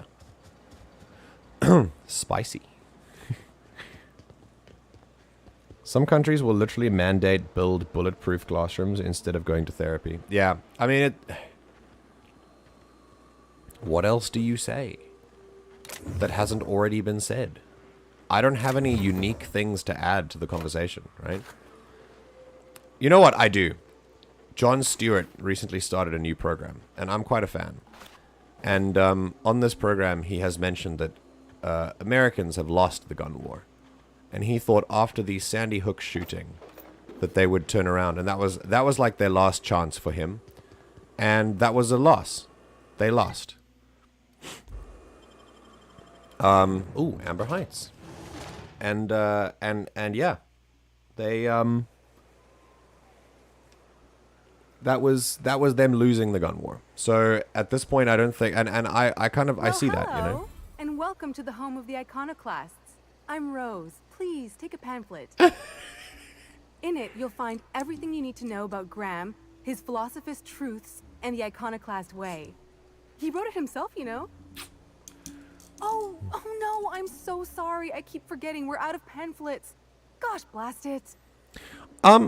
People don't say law here. It's very interesting. All right. So here are the zealots of the Monarch area, and we've heard a lot about them from the distraught mother. That they are like people who challenge, like I think she called them anarchists or something. Let's find out. Wait, you're offering me a pamphlet you don't have? I'm so sorry. It's a habit, I suppose. We used to have plenty, but we ran out of paper and ink. Ever since the corporations left, it's been hard to come by the basics. But you know what we do have? Freedom. This is the only place in Halcyon you'll find it. Nice. No corporations, no shackles, no Except for Raptidons and Marauders, I guess. Oh, those are just hurdles. We deal with them as they come. Okay. You're welcome to stay with us, so long as you can earn your keep. One big happy family, huh? That's a nice way to think about it. Graham would be our father. I suppose Zora might make a good mother if the two of them could stop arguing. I mean, depending on how you look at it, that's a pretty normal marriage. Examples. We all ought to be more like them. Okay. Well, tell me about Graham first. Why, he's our founder. Graham taught us about philosophism. Through him, we came to the eternal truth. I'm glad you're asking, by the way. I hope you'll consider staying. There is no war in Ba Sing Se. I understand that reference. I know where it comes from. But I don't understand the context. Okay, what about Zora? She's been with us since the beginning. I think she was our sawbones back then, but now she's more like our commander. Okay. She goes and finds people in the wilderness and gets them to come here. And she keeps us from being chewed on and whatnot. Nice. She's liable to take your head off if you screw up, but then she'll sew it back on for you. Alright, where can I find them? Graham's place is in the large building straight back. Zora's sometimes there talking with him, but usually she's in the triage clinic next door. Why are you here and not in Stellar Bay? Oh, Graham settled here a long time ago. Shoot, I wish I had a pamphlet to give you. It's all in there. I wasn't around back then, but they say a lot of the old MSI corporate folks died here. He calls it a spiritual metaphor. Something about rising from the ashes. Okay. Oh, look, I'm looking for Tucker. Have you seen him? The new boy! Yes, he's quite clever. He took to our teachings very quickly. That's what I figured. Last I saw him, he was headed into one of the buildings up the hill. So the mother is freaked out. She thinks that he's been, torn apart in some very brutal, graphic way by Raptidons and Marauders, or indoctrinated into this group. And we're gonna just talk and figure out... I don't have time for this. They're called Iconoclast Agitators. Iconoclast Revolutionary? Okay. See if we can sell the things we don't have here, More bits would be good. I don't really need it, Alright, these are all 0.15 weights. Yeah. Oh, we can sell the junk as well. Okay, what are we buying here? Nothing. There's nothing of value. Who's this? Bronson. Okay. Bronson maintains a record of strange special equipment requests beyond the normal firearms, ammunition, and medicine that the iconoclasts burn through at an alarming rate. Most of his list is crossed out, but a few items haven't yet been fulfilled. Zora, Force Melt Bright Gel, may not actually exist. Graham, Dissident Hunter number 17. Huxley, Auntie Cleo Wrapped Be Gone, also may not actually exist. Huxley, any book on terminal repair. Huxley, we freed Huxley back then. Carl, Primal Glue Adhesives. Okay. Welcome to the Emporium. I'm Bronson. I'm Onyana Dreskin. You run a store out here? It ain't really a store. Think of me more like a quartermaster, and a chef, and a handyman, and whatever else we need. Okay. Quartermaster for the Iconoclasts? We gotta eat. Eating means hunting. Hunting means armaments. We used to let people take what they will, but then some idiot shot some other idiot over cards. So Zora set up a system. You fuck up, you don't get to buy gear. You play nice, you do. There we go. Nice. Anything you need help with? Yeah, plenty. If you're the type to fix a thing or two, I've got a couple reports I need to follow up on. Sure. The pipes up on Milton's house burst. Someone needs to shut them off. Then there are the cables outside the bar. A sprat chewed through them, and now they're spitting lightning. Then there's the old guardhouse outside town on the way to the old Bayside Terrace. Someone needs to reset the comms breaker there. Simple enough. I'll let you know when they're done. I ought to tell you, most of these systems are routed through one of our terminals. You might be able to handle some of them remotely if you know your way around a computer. Okay, I'm good at We hacking. sent Milton out to check on the comms tower a while ago. Ain't heard back. I'd wager he got 8. Oh, where's the terminal? Up the hill. It's right on the cliff's edge. All right, I'll let you know if I get 8. Okay. I ought to What's this mention, person's name? The Rose. iconoclasts are loyal folk. Treat them right, they'll do the same. Turn on them, they'll open fire without a second thought. Makes sense? Everybody here looks wore out. Is it just me? It makes sense. These people live, lives. I mean, the people of Stellar Bay already live lives outside the board. And these guys are living lives outside the people who live lives outside the board. So, it's hard. It's hard. I'm trying to make it, Okay, we're not going to steal anything from here. I kind of like these people. I'm just looking for people with names. It ain't the right choice. It's Spacer's choice. It's pronounced, it's not the best choice, it's Space's choice. Ooh. In this copy of Dissident Hunter, the hero braves the dangerous hellhole that is Monarch. Numerous edits are scratched into the text, and a number of the villainous dissidents have had mustaches and hats drawn onto them. That's great. Who are Get a you? whiff of that sweet sulfur air. Yeah. Alright, what do we got? This is Huxley's terminal. Stay out. That means you. This device can no longer store more than 4 logs. Oof. Dear Diary. Let's read diaries. Here we go. The context is literal brainwashing. Yeah, I got that. Just like not the detailed, like within the show. Hey folks, it's been 3 years since the Imagine video. Oh no, it's the celebrity Imagine video where they all sang Imagine for the pandemic. That's, oh no. Why would you make us suffer like this, huh?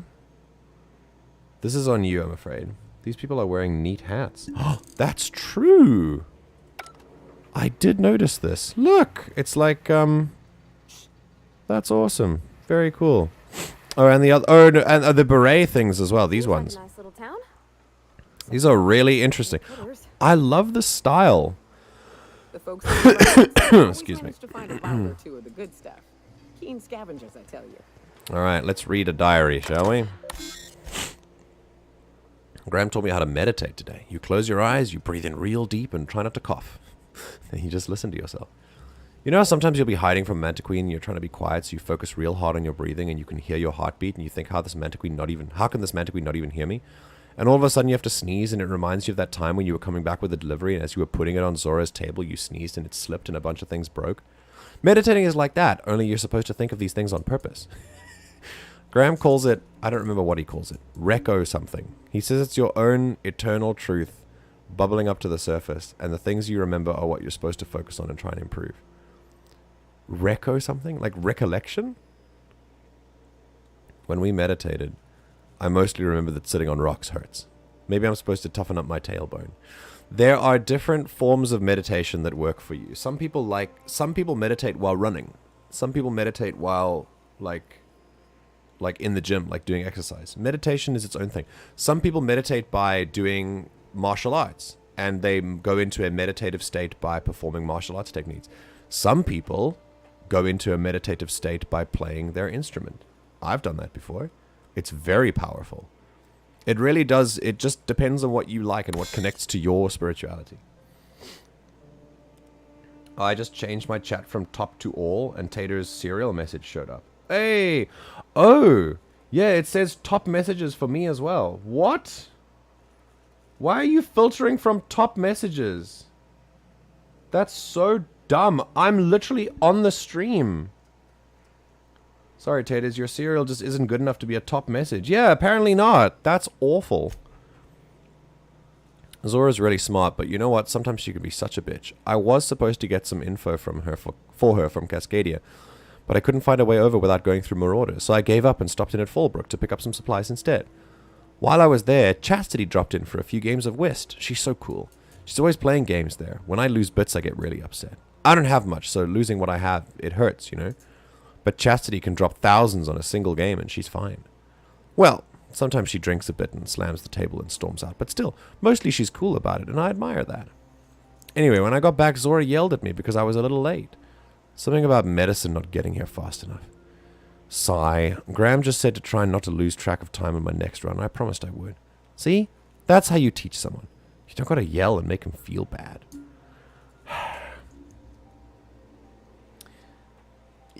Man, yeah, try your best, right?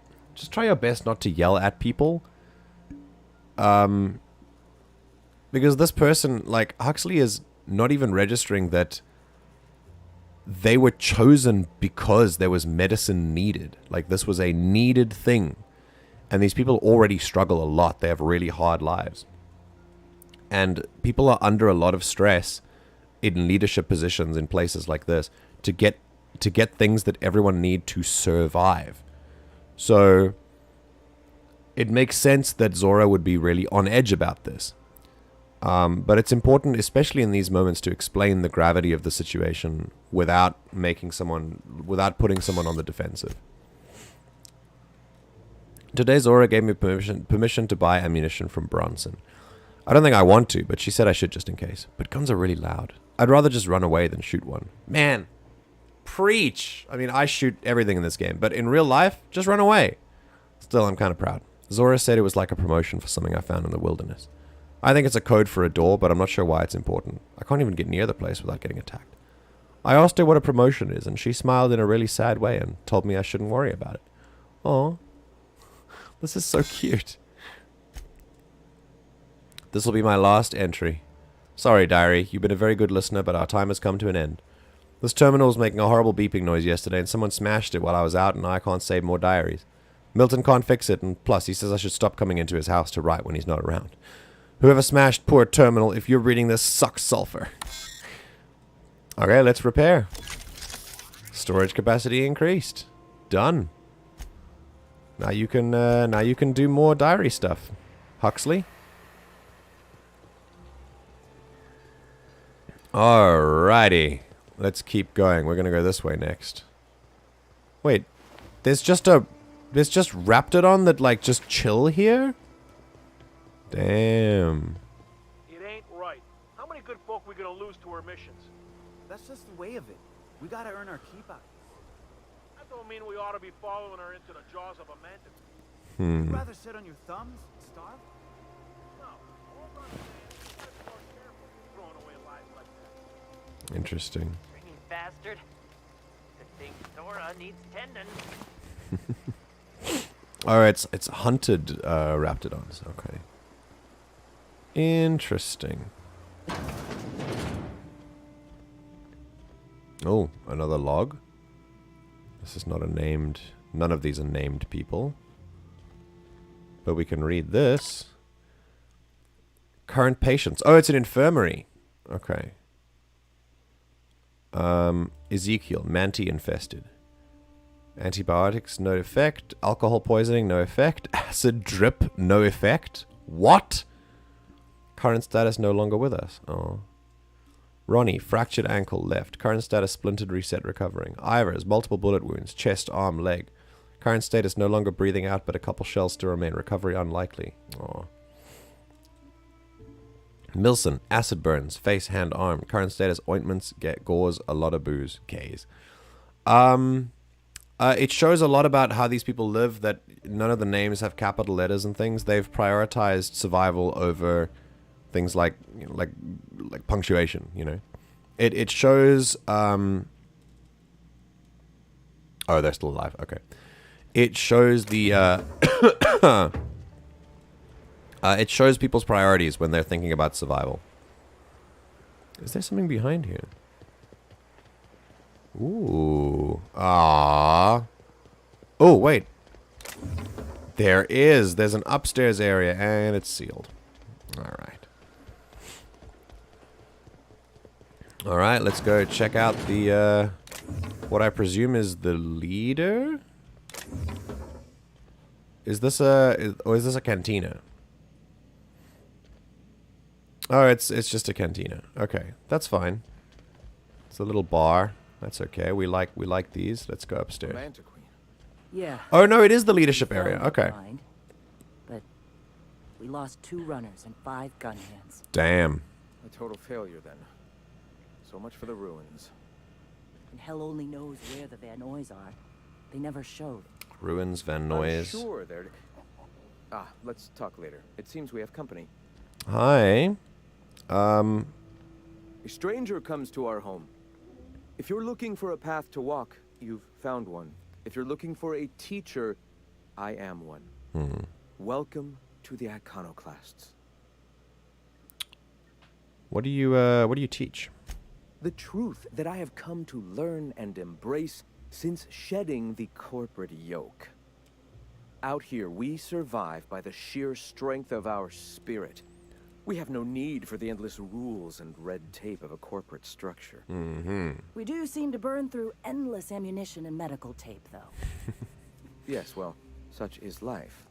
Our descendants will enjoy safety and luxury, but our generation is the foundation on which that future is built. Now, why have you come? It's really interesting. We have talked a lot about why they struggle through medical tape and things, and that is it's through no fault of their own. It's because the corporation has monopolized everything and has control over everything. And so when they're trying to just make it on their own, they're having to go back to the basics because the basics are cut off from them. Let's see. I do that a lot. I'll find myself noodling, and next I know it's been 4 hours and I don't know what I've just been playing. In case you're wondering, my wrist is still doing that thing. You know, I was wondering. It came to my mind earlier. Does it click or whatever, or is it just hurting? Right, I'm looking for ways to help the people here. Anyone need doing? A great many things, in fact. We could always use a hand rounding up supplies. Or... Now here's an idea. There's an old printing press I've been trying to get up and running. A printing press on Monarch? Oh, yes. Many facilities lie abandoned in the wilderness. I believe the press could be operational again with a little elbow grease and luck. Interesting. Sounds to me like a nifty little challenge. Such enthusiasm, yes. I agree wholeheartedly. Our own little fixer-upper. I like it. Will Feels you aid weirdly us in our tight. cause? It's clicking more than it usually does. Does it usually click? Interesting. Sure. Wonderful.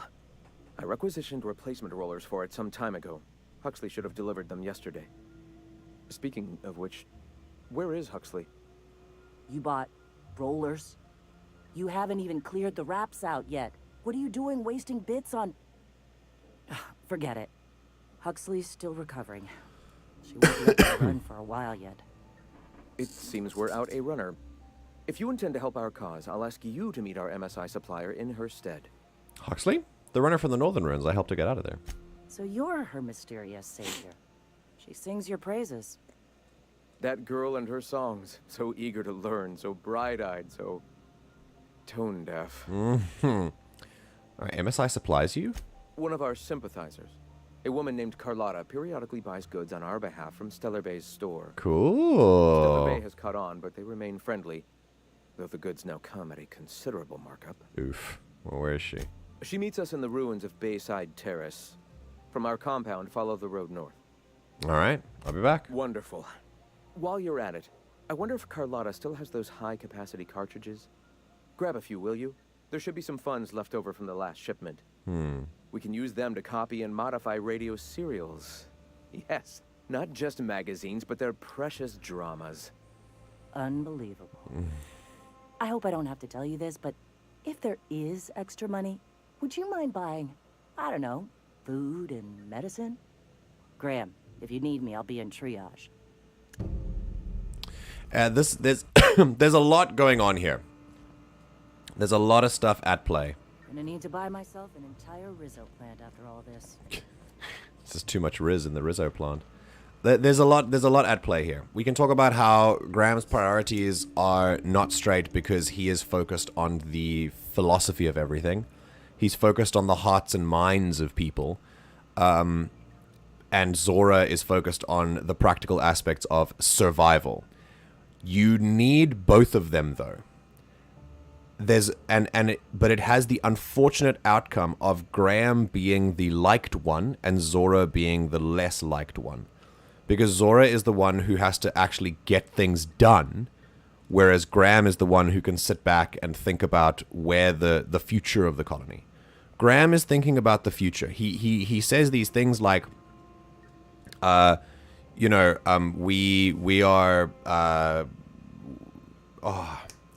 He said, like, he literally talked about it. He said, in the future, people won't have to worry about, stuff like enough food and medicine. But Zora is the one who realizes, and whose job it is to realize, that there won't be a future if they don't work on right now.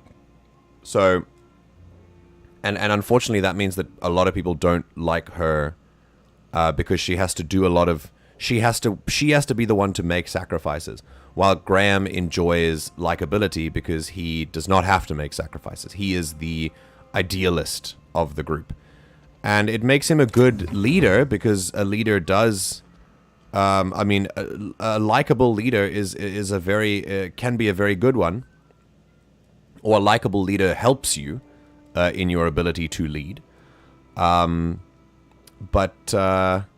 ability to be followed, I guess. But he needs someone like Zora. Just like Zora needs someone like him. Graham is to Zora, or to the people of, what's this place here again called? Auburn Heights? What's it called? I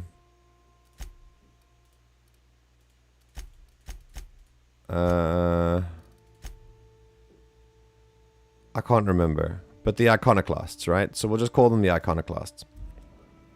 Graham is, to the iconoclasts and to Zora, Graham is the one who reminds them that there is a future to strive for.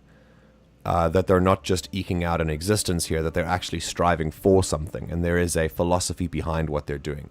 Whereas Zora is to Graham and the iconoclasts as the one who ensures that the future happens by making tough decisions now and sacrificing her likability to ensure that the group actually does survive. And I've got to say, I do respect Zora a lot more based on just that surface analysis of what's going on here. But I understand that there's a need for people like Graham to exist. I respect Graham's optimism in the face of so much hardship. It does look like they're all in the same boat. This building doesn't look like more luxurious than anything else. Just look behind his head. There's some cracked glass and there's messy floorboards and everything. They're all living in the same mess, which is also nice. It doesn't look like Graham is super elevated above everyone else, which is always good. Okay. And before I talk to Graham, because it is now 3 p.m. and I need to, do the rest of my day, that is where I will leave it for now.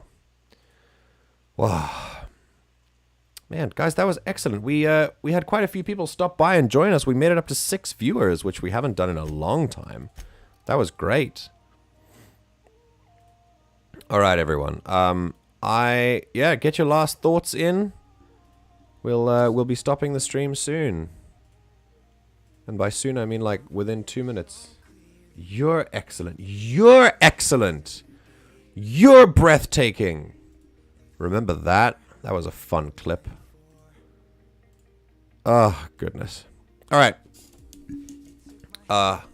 Everyone, that was great. I super enjoyed that. We not only got to talk about Star Wars politics again, but then got to talk about real politics. It was great. Sleep boring? No. Sleep needs to be sleep necessary. Sleep great. I actually enjoy sleep, you know? Why sleep when MJ? See, how can I be mad at you for that, you know? I'm happy I got to step in. Sorry I keep missing these. Don't be sorry. Be better. I'm happy you're here now too. I really appreciate you were able to stop by. Thank you for doing so. And please don't worry. Don't be sorry at all. There's nothing to be sorry about. Y'all live your life. If Alex needs to sleep, and they're here watching my stream instead, I'm appreciative, but also you should definitely be sleeping right now. You know what I mean?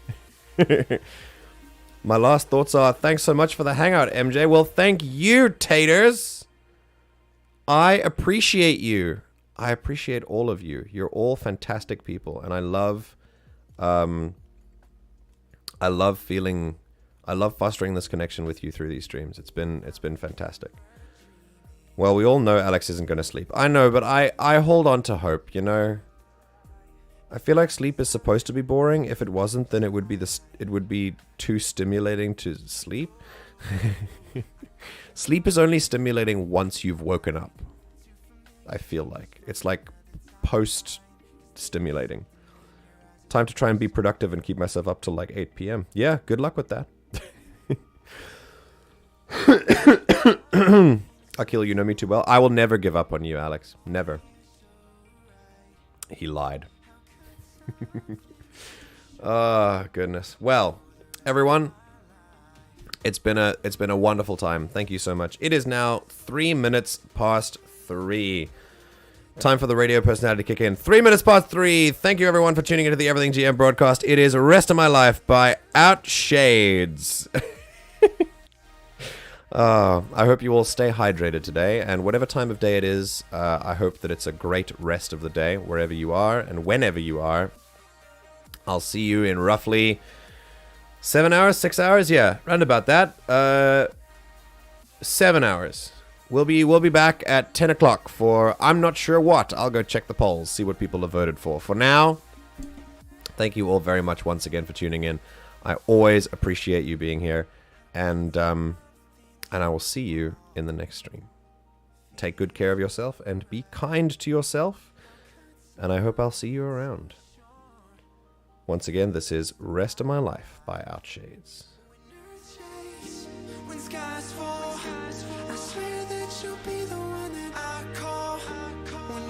Media literacy and music. Well, it's time to talk about Mandalorian next stream, so catch you then.